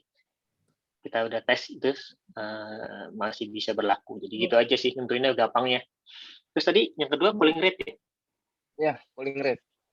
Nah, cooling rate itu kita tentukan itu kita bisa baca dari aktual pengukuran. Jadi ada pernah dengar yang namanya wire thermocouple nggak? Itu ada thermocouple tapi bentuknya kayak LED. Iya. Dia tuh diameternya bisa dari 1,5 mili sampai 3 mili. Nah, kita bisa pakai yang 2 mili sampai 2,5 mili lah. Nah, itu nanti dice-nya itu kita bor di tengahnya itu, kita bor sampai ke tengahnya kira-kira. Misalkan tebalnya dice-nya 300 ya kita bor sampai 150. Nanti thermocouple LED-nya itu kita masukin ke dalam barangnya itu. Nah, kita tarik keluar, kita hubungkan sama temperatur recorder. Nah, dari temperatur recorder itu kebaca. Nanti kalau udah mau, tapi itu dia kebacanya karena kalau pakai mesin itu kan udah kita setting. Ya, kita hanya dapat hasilnya. Jadi kalau misalkan kita lihat kurang, nah kita bisa evaluasi. Oh, ini ternyata cooling rate-nya tidak sesuai dengan yang kita harapkan. Kita harus mempercepat nih gitu. Jadi ntar diatur lagi programnya gitu. Jadi aktual langsung dicek ke dalamnya pakai wire thermocouple tadi, thermocouple yang bentuknya LED. Jadi setiap mesin yang kita beli, kita pasti sudah minta dari makernya untuk disiapkan seperti itu. Tuh. Jadinya biar bisa kita tes juga aktualnya. Jadi dia ada soketnya udah ada ya untuk yang lidi-lidi itu. Nah, bisa sampai 12 thermocouple kita masukin ke dalam. Gitu. Oke. Kira-kira seperti itu. Lalu ada pertanyaan selanjutnya untuk Bang Ari lagi. Dan apa karakterisasi yang dilakukan terhadap hasil akhirnya? Gimana maksudnya nih? Simulasi. Tools untuk simulasi perlambatan tanah. Di simulasi itu untuk toolsnya sih nggak ada ya, software gitu nggak ada. Cuman yang tadi yang kita bisa lakukan, biasanya kita setiap tahun itu kita pasti melakukan simulasi tadi heating sama cooling. Itu sudah standar di pabrik kita untuk menjaga performa mesin. Jadi kita bisa lihat performa mesinnya masih bagus nggak seperti dari awal. Itu kita lakukan sendiri simulasinya. Jadi nggak ada bantuan software. Tadi untuk simulasi tersebut kita butuh tadi yang namanya thermocouple wire. Jadi kita simulasikan, loadingnya maksimal. Kita punya loading misalkan 1 ton ya kita isi 1 ton tuh mesinnya. Jadi biar mendekati kondisi aktual, itu ntar wire-wirenya itu kita masukkan ke dalam material itu sendiri. Jadi kita udah punya test pieces sama dummy-nya ya. Setiap tahun nggak kita buang. Jadi kita bisa pakai terus. Karena kan cuma mau ngeliat cooling effect-nya. Itu simulasi dari situ. Tadi yang tadi saya sampaikan grafik-grafik bisa jadi satu tuh, lihat simulasi antara dice yang diheating sama sampai keadaan cooling dia gitu. Kalau untuk karakteristik, maksudnya karakteristiknya apa nih? Karakterisasi. Ada karakterisasi apa yang dilakukan terhadap hasil akhirnya? Oh, kalau yang kita cek sih pasti kerasan ya. Itu yang bisa kita lihat dari mata dari alat ukur ya. Tapi kalau kayak saya sajikan itu harus dipotong bendanya. Kalau kita harus ngelakuin toughness-nya, mau ngerti strength-nya, itu harus dipotong tengahnya. Nah itu makanya tadi kita lakukan simulasi. Nah jadi nanti cooling rate itu bisa ketahuan. Misalkan di 500 sampai 300 itu misalkan 5 derajat per menit. Nah itu nanti karakteristiknya apa? Itu yang ada lagi sampelnya kita potong, kita lihat stoknya kita uji. Itu cuma bisa seperti itu. Jadinya dummy karena tidak ada yang dice maker yang mau dice jadi potong di sini sih, karena kan terlalu produksi. Mahal gitu. Iya mahal itu, bisa jadi mobil 2 biji gitu. Nah gitu jadinya. Tadi selain simulasi itu ada beberapa sampel juga yang aktual dari kita potong barangnya. Nah gitu. Jadinya benar-benar kita uji dalamnya itu seberapa sih. Oh ternyata kalau misalkan cooling rate-nya 5 derajat per menit nih, martensnya sekian nih, oh ini tuh besar-besar gitu misalkan. Atau nah itu jadi batas standar kita. Wah kita jangan lebih turun dari 5, jangan sampai turun dari 5, misalkan 4,5 itu udah NG gitu misalkan.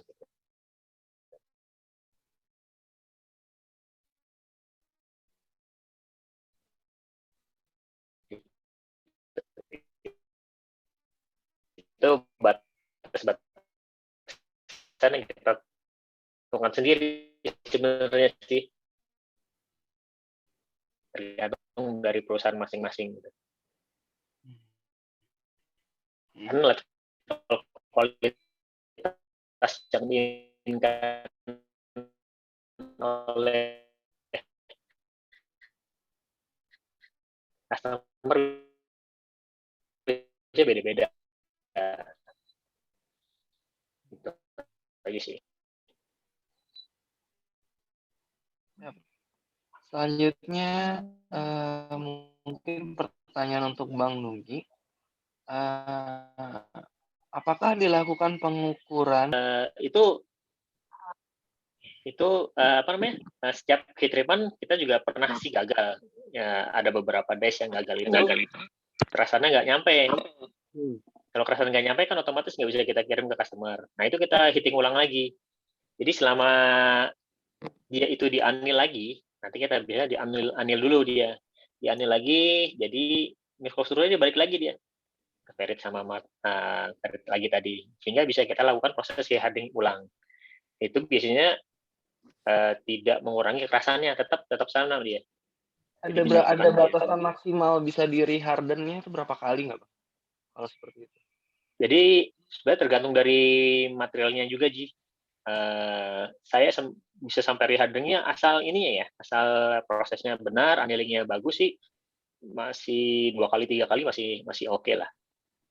Asal setelah rehardening itu jangan ada proses tambahan kayak misalkan tadi yang dilakukan oleh Bang Nugi di carburizing apa di nitriding. Nah kalau di nitriding udah nggak bisa diproses ulang lagi gitu. Tapi kalau di hardening aja sih masih bisa. Nah cuman tadi tantangannya itu adalah di bendingnya lagi, karena kan setelah proses yang pertama itu pasti bending tuh. Nah kalau di hardening lagi kemungkinan besar akan ada bending lagi gitu. Nah itu yang agak kita khawatirkan kalau untuk yang dash besar sih. Kalau kecil-kecil nggak terlalu itu sih, nggak terlalu masalah. Oke. Lalu pertanyaan selanjutnya, dengan hardness yang tinggi, 50 HRC atau lebih, bagaimana proses kecepatan pendinginan agar diperoleh material yang tidak crack? Mungkin ini tidak ditujukan khusus ke siapa, mungkin bisa Bang Nugi atau Bang Ari bisa masing-masing menjawab. Saya jawab. Jadi sebenarnya untuk HRC tinggi untuk material dengan medium karbon, sebenarnya sih tidak ada masalah untuk mendapatkan HRC lebih dari 50 ya. Tapi untuk beberapa material dengan beberapa paduan yang lengkap seperti IC 4340 itu harus menggunakan medium quenching yang berbeda. Tadi sudah disampaikan oleh Bang Ari. Jadi kecepatan pendinginan itu yang paling cepat adalah air, kemudian salt atau brine, dan yang ketiga adalah oli. Jadi apabila kita menggunakan quenching air itu didapatkan hasil yang atau material crack, maka kita menggunakan biasanya medium quenchingnya itu oli. Jadi untuk mengurangi kecepatan pendinginannya dan untuk mencegah crack. Karena kalau menggunakan salt mungkin berhubungan sama lingkungan ya, Bang Ari. Karena waste-nya juga sangat berbahaya. Jadi kalau kita tidak menggunakan air ya berikutnya kalau material crack kita menggunakan oli gitu. Oke, seperti itu, Bang Iwan. Kita menggunakan medium quenching yang berbeda. Saya tambahin, jadi tadi yang saya udah pernah jelasin soal oksidasi itu. Kalau oksidasi itu mesinnya bukan mesin vakum, dia emang jadi masalah ya, karena kalau misalkan ada oksidasi yang berlebihan, dia akan menjadi mudah crack. Nah itu ada yang namanya itu cairan antioksidan ya. Antioksidan, jangan cuma vitamin doang ya. Ini ada antioksidan ya. Jadi itu bisa kita aplikasikan ke permukaan die sebelum proses. Itu satu. Yang kedua itu ada bagian yang dirasa sudut tajam itu biasanya kita proteksi. Tadi yang saya bilang saya lambatkan itu pendinginannya. Jadi kita rekayasa biar dia lambat. Gimana caranya? Pakai ceramic wall. Ceramic wall, ngerti nggak ceramic wall? Ada yang udah pernah lihat nggak ceramic wall? Jadi kayak kapas gitu. Kapas tapi agak keras dia. Nah, dia kalau kena kulit gatal-gatal. Itu dia. Oh ini glass wool atau rock wool? Iya glass wool. Nah benar, glass wool. Kalau di tempat kita bilangnya ceramic wool. Nah ya glass wool. Jadi itu kita kasih glass wool, tapi jangan terlalu tebal karena kalau terlalu tebal ya dia terlalu lambat dinginnya. Itu bisa nahan kecepatan pendinginan di bagian yang tipis atau bagian yang sudut tajam tuh. Jadi emang skill-nya sih harus ya punya feeling lah di bagian sini nih yang cepat nih pendinginannya ya kita protect nih. Oh yang sebelah sini nggak usah gitu. Kayak gitu-gitulah. Nah itu saya tambahin gitu. Dari Bu Mirna mungkin ada tambahan atau tanggapan? Nah ya Bu Mirna nih. Ini kan justru di lapangan ini kita kan dapat hal-hal yang mungkin di kelas tuh nggak terfikirkan, ya kan? Ya contohnya misalnya ya, kalau kita udah carburizing, terus atau katakan meat reading ya, kebetulan misalnya tidak memenuhi spek, pernah nggak? Terus kemudian treatment-nya kan ini kan dice mahal banget ya.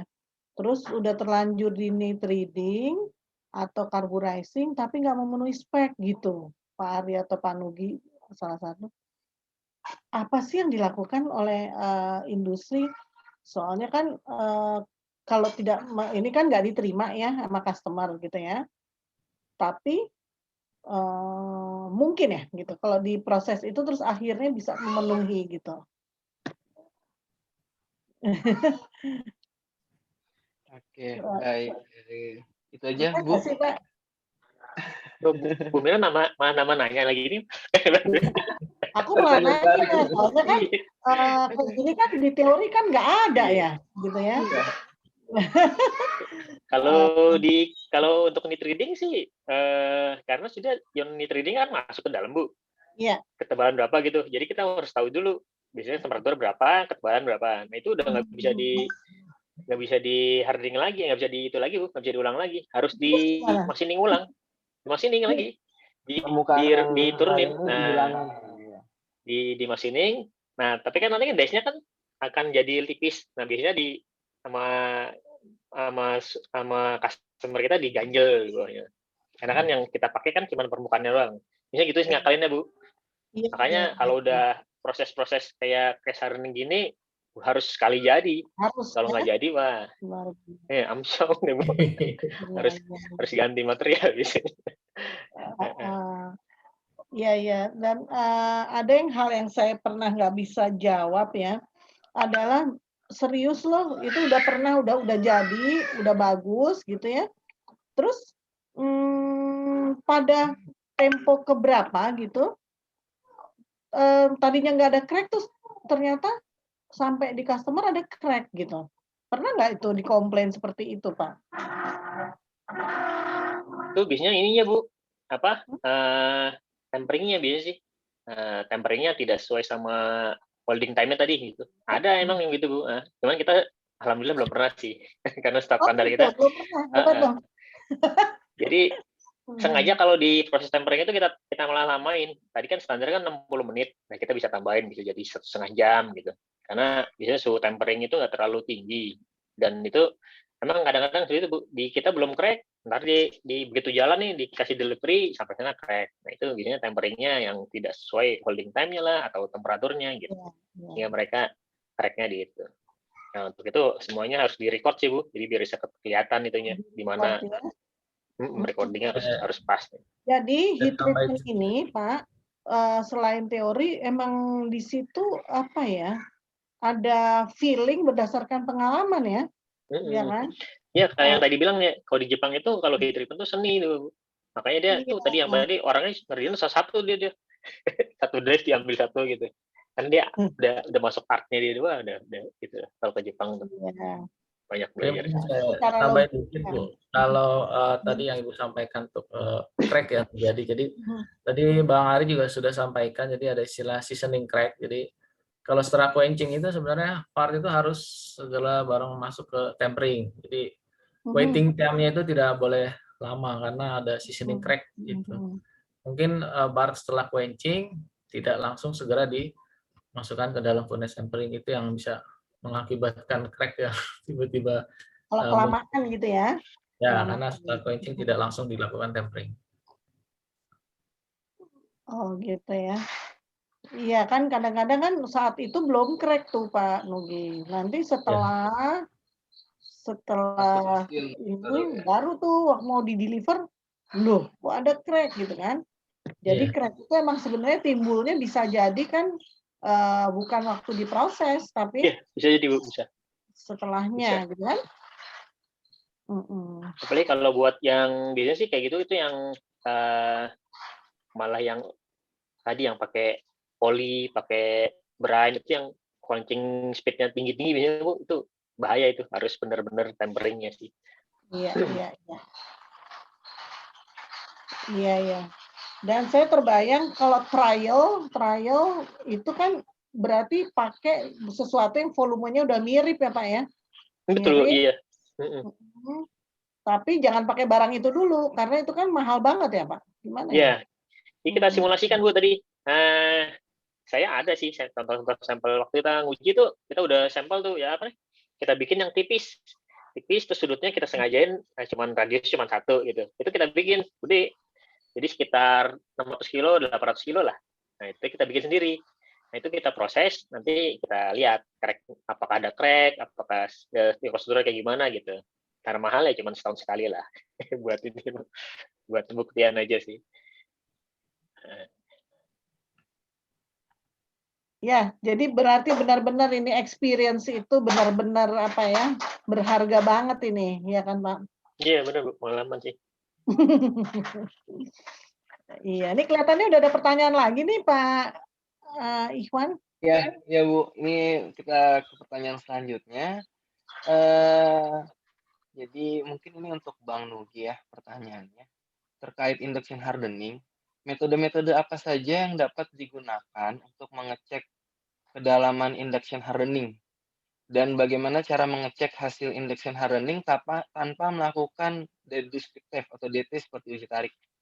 Selain itu, bagaimana cara mengatasi masalah kedalaman induction hardening yang kurang dalam? Jadi kadang-kadang mungkin belum tercapai ya permukaannya itu yang ingin dicapainya. Oke, mungkin Iya. untuk Bang. Jadi untuk pengecekan induction hardening sebenarnya harus dilakukan destruktif ya, karena memang harus dipotong. Jadi untuk mengeceknya itu harus dipotong, dibelah untuk melihat hasil dari depth-nya, diukur radius dari 0,05, 0,1, 0,2 sampai 0,5. Harus memang dilakukan destructive test. Atau misalnya kalau barang itu pun sangat kecil juga harus tetap dilakukan EXA, karena EXA juga bisa kelihatan dari hasil dari penampakan dari case depth-nya itu bisa terlihat. Tapi kalau memang tetap harus dilakukan destructive test. Dan bagaimana cara temuanasi kedalaman? Jadi ada beberapa faktor ya. Jadi kalau induction itu ada beberapa faktor dari panasnya atau heating yang diserap oleh material tersebut, terus kecepatan dari quenching-nya setelah dipanaskan, itu sebenarnya faktor-faktor yang memang didapatkan dari experience di lapangan. Gitu.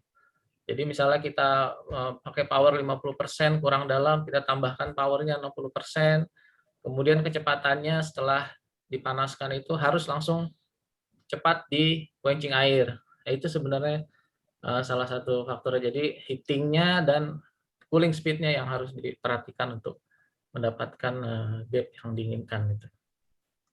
Mungkin itu, Bang. Ya, jadi ya experience memang diperlukan juga ya dari yang menjalankan proses itu sendiri. Oke, lalu untuk pertanyaan selanjutnya, Bang Nugi lagi, adakah cara efektif untuk melakukan denitriding tanpa mempengaruhi base materialnya?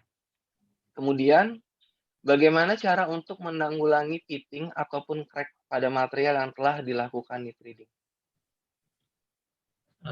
Tadi yang sudah disampaikan ya, kalau untuk denitriding ya mungkin memang harus di resinking ya. Jadi memang harus dibikin lagi profil baru lagi, baru dilakukan proses denitriding ulang gitu loh. Kalau lamanya dihilangkan dulu ya berarti ya? Ya, jadi yang itu harus dihilangkan, kemudian diproses ulang lagi yang kedua kali. Oh gitu ya, harus dikikir ya. Oke, lalu pertanyaan selanjutnya mungkin ini untuk Bang Ari Rojo. Sebentar saya coba memahami pertanyaan dulu. Bisa dijelaskan mengenai high pressure vacuum furnace, di mana high pressure itu lebih besar daripada atmosfer, sementara vakum lebih kecil daripada atmosfer. Oh gitu. Jadi untuk ini fungsinya beda-beda. Jadi kalau cara kerja mesinnya itu pertama dia disedot dulu udara yang ada di dalamnya itu. Kenapa disedot? Karena tadi untuk meminimalkan kontak sama oksigen. Karena oksigen sama karbon kan bisa oksidasi itu. Makanya kalau hasil-hasil vakum tuh biasanya mengkilat tuh, putih-putih gitu. Nah itu karena di vakum dulu udaranya dikeluarin, disedot. Sehingga itunya apa oksigennya hilang ya. Nah, habis itu dia diinjek sampai nitrogen. Nah, nitrogennya ini sebagai pengganti udara tadi yang sudah disedot. Nitrogen ini kan sifatnya inert gas ya, sehingga dia bisa tidak akan bereaksi sama karbon. Nah, ini kan untuk di bagian heatingnya ya. Lalu untuk di bagian quenchingnya, nitrogennya dibalik ya, kita masukin yang tekanan tinggi. Kalau di kuliah kan kita ada rumusnya tuh, PV sama dengan nRT. Nah, itu kalau perbedaannya tekanannya tinggi, suhunya akan semakin lebih cepat turun gitu. Nah, gitu penjelasannya seperti itu. Dengan semakin tinggi pressure yang kita pakai, delta T-nya akan semakin besar, sehingga quenching speed-nya semakin besar gitu. Siap, makasih Bang. Ini ada pertanyaan ini mungkin apa namanya sedikit dari Pak Adi Putra Adam untuk Bang Ari. Heat treatment diasteel dipakai untuk industri apa saja, Bang?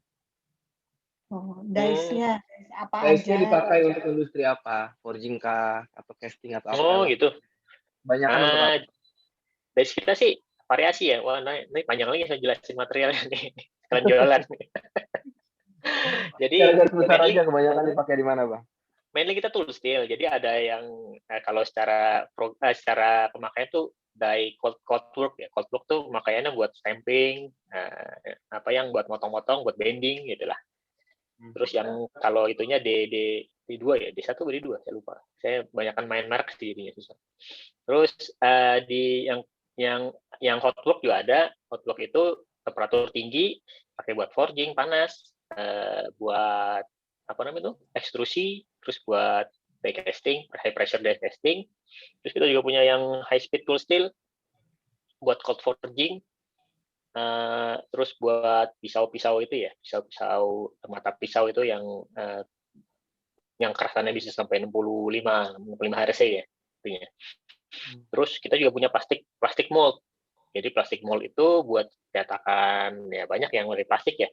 Cetakan casingnya televisi, motor-motor tuh ya semua part-part yang dari plastik itu kita juga buat moldnya. Jadi tool steel-nya itu sih kebanyakan di situ. Siap. Jadi banyakkan industri otomotif, terus houseware juga ada. Kadang-kadang ada yang rumah sakit juga ada. Ya pokoknya yang bisa tool steel lah gitu. Oke, siap.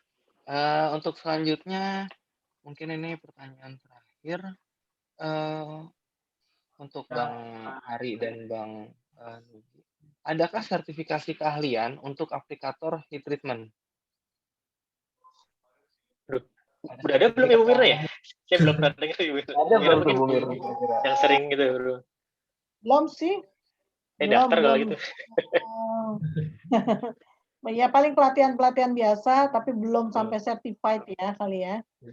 Gitu ya. Jadi experience berapa tahun pernah melakukan apa saja. Tapi kalau sertifikasi kayaknya belum pernah deh. Belum ada kelihatannya. Ya, oh ya, Pak, sebelum ini kan Pak Nugi kan ini kan tadinya di PT apa Pak? Jakarta Marten Logamindo. Jakarta Marten Logamindo, ya kan? Itu kan kita udah tahu itu adalah tempat melakukan heat treatment untuk komponen otomotif.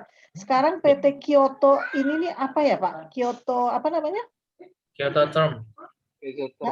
Tolong dikasih gambaran dong mungkin teman-teman biar itu ya terinformasi gitu loh perusahaan ini. Jadi ini perusahaan ini Bu sebenarnya perusahaan Jepang, tapi kebetulan sekarang ownernya dari orang Korea. Kita perusahaan kecil Bu, perusahaan kecil. Jadi kita mesinnya aja ada night riding furnace, kemudian vacuum furnace, dan ada QT furnace saja. Gitu.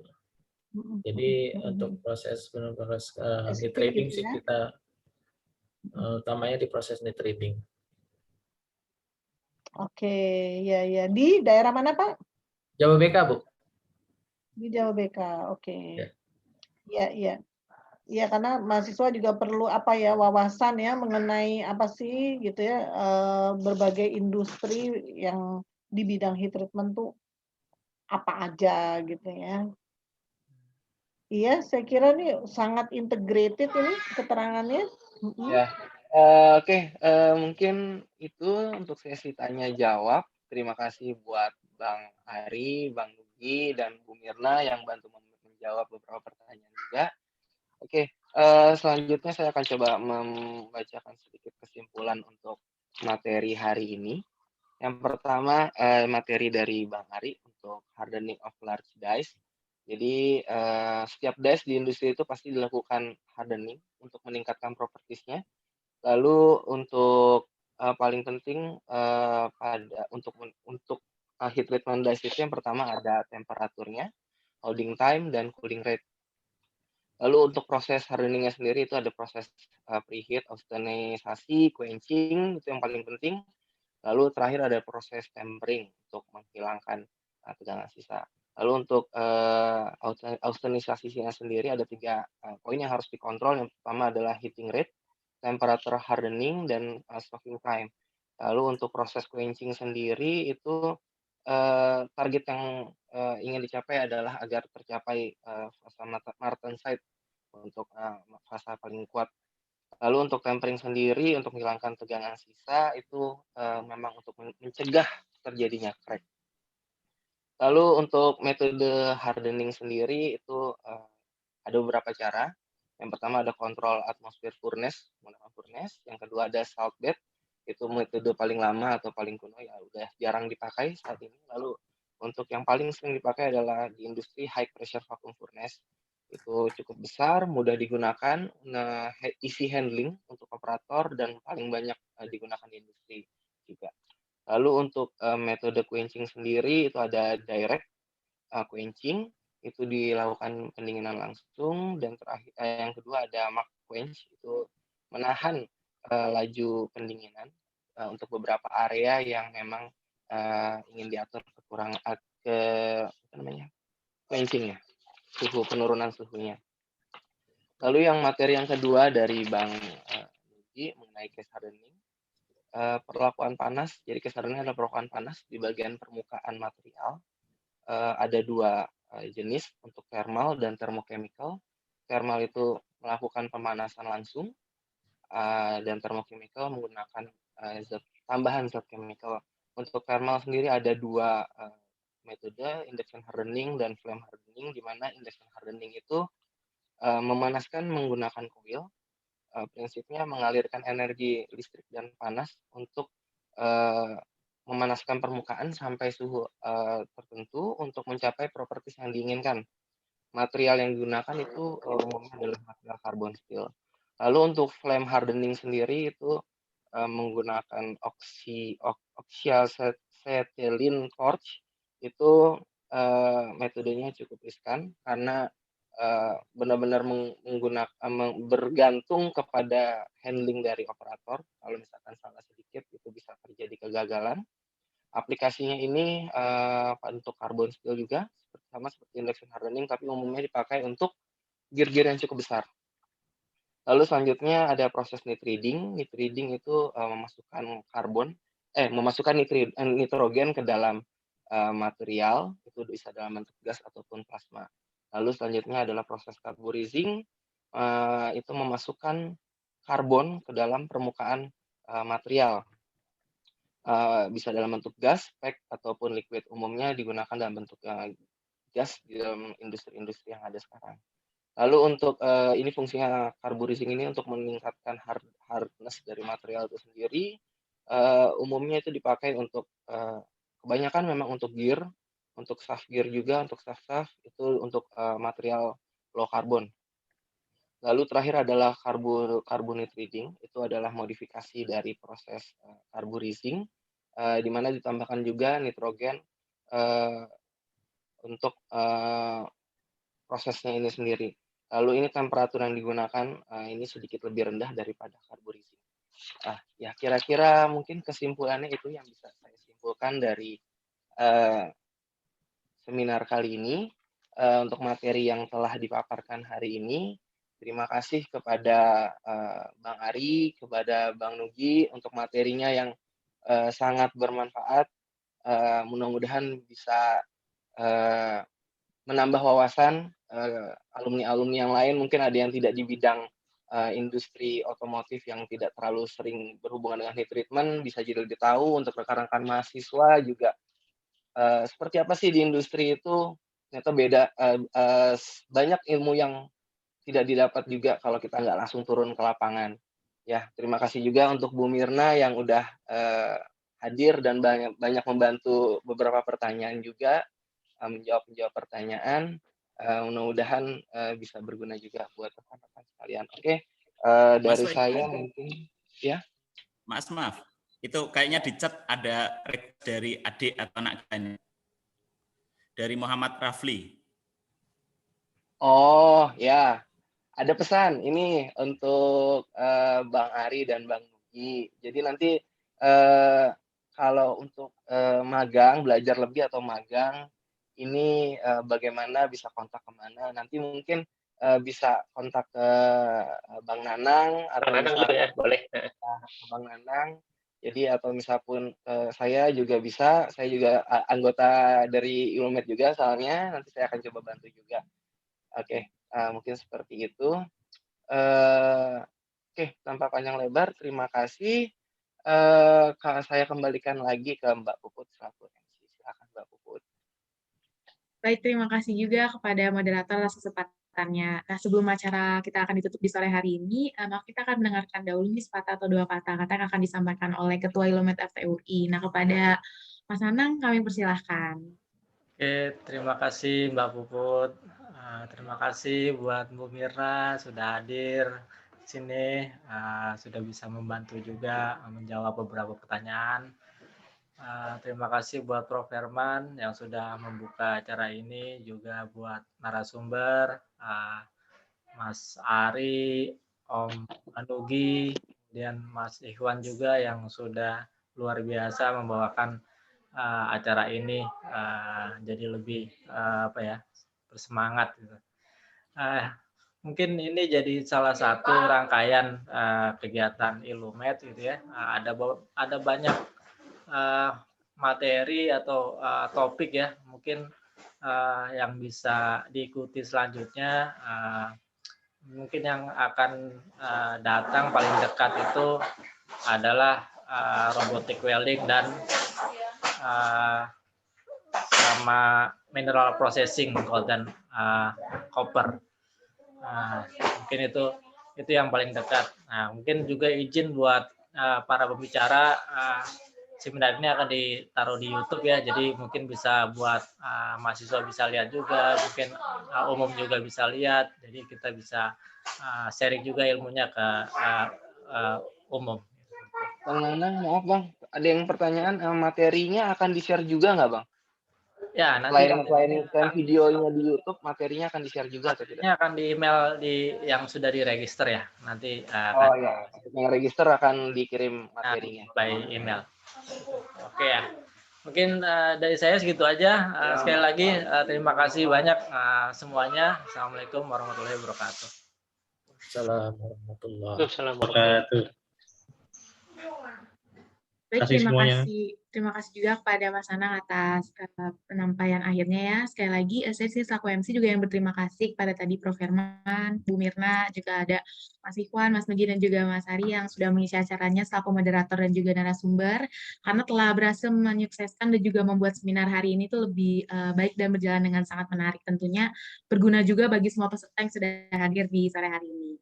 Jadi di akhir kata, saya selaku pembawa acara akan pamit undur diri. Sekali lagi terima kasih kepada seluruh panitia dan partisipasi dari pemirsa yang sudah menyaksikan pada acara sore hari ini. Kurang lebihnya mohon dimaafkan. Selamat siang dan selamat beraktivitas bagi semuanya. Saya pamit undur diri. Wabillahi taufiq wal hidayah. Wassalamualaikum warahmatullahi wabarakatuh. Amin. Assalamualaikum. Terima kasih semua. Terima kasih Om Nanang. Terima kasih Prof. Herman. Terima kasih. Ya Bu. WA-WA aja Bu ya. Ya, benar. Yo, ini mahasiswa banyak yang tertarik nih Pak. Ya, makasih. Boleh. Ya Bu. Assalamualaikum. Waalaikumsalam warahmatullahi wabarakatuh. Waalaikumsalam warahmatullahi wabarakatuh. Izin live ya Om Nanang. Ari, makasih ya. Ya, makasih Bang. Ya. Mbak Puput, terima kasih. Makasih Bang Keren Nana. semuanya. Makasih ilmunya. Makasih. Thank you. Bang Fasya. Assalamualaikum. Ya. Assalamualaikum warahmatullahi wabarakatuh. Makasih abang-abang semua.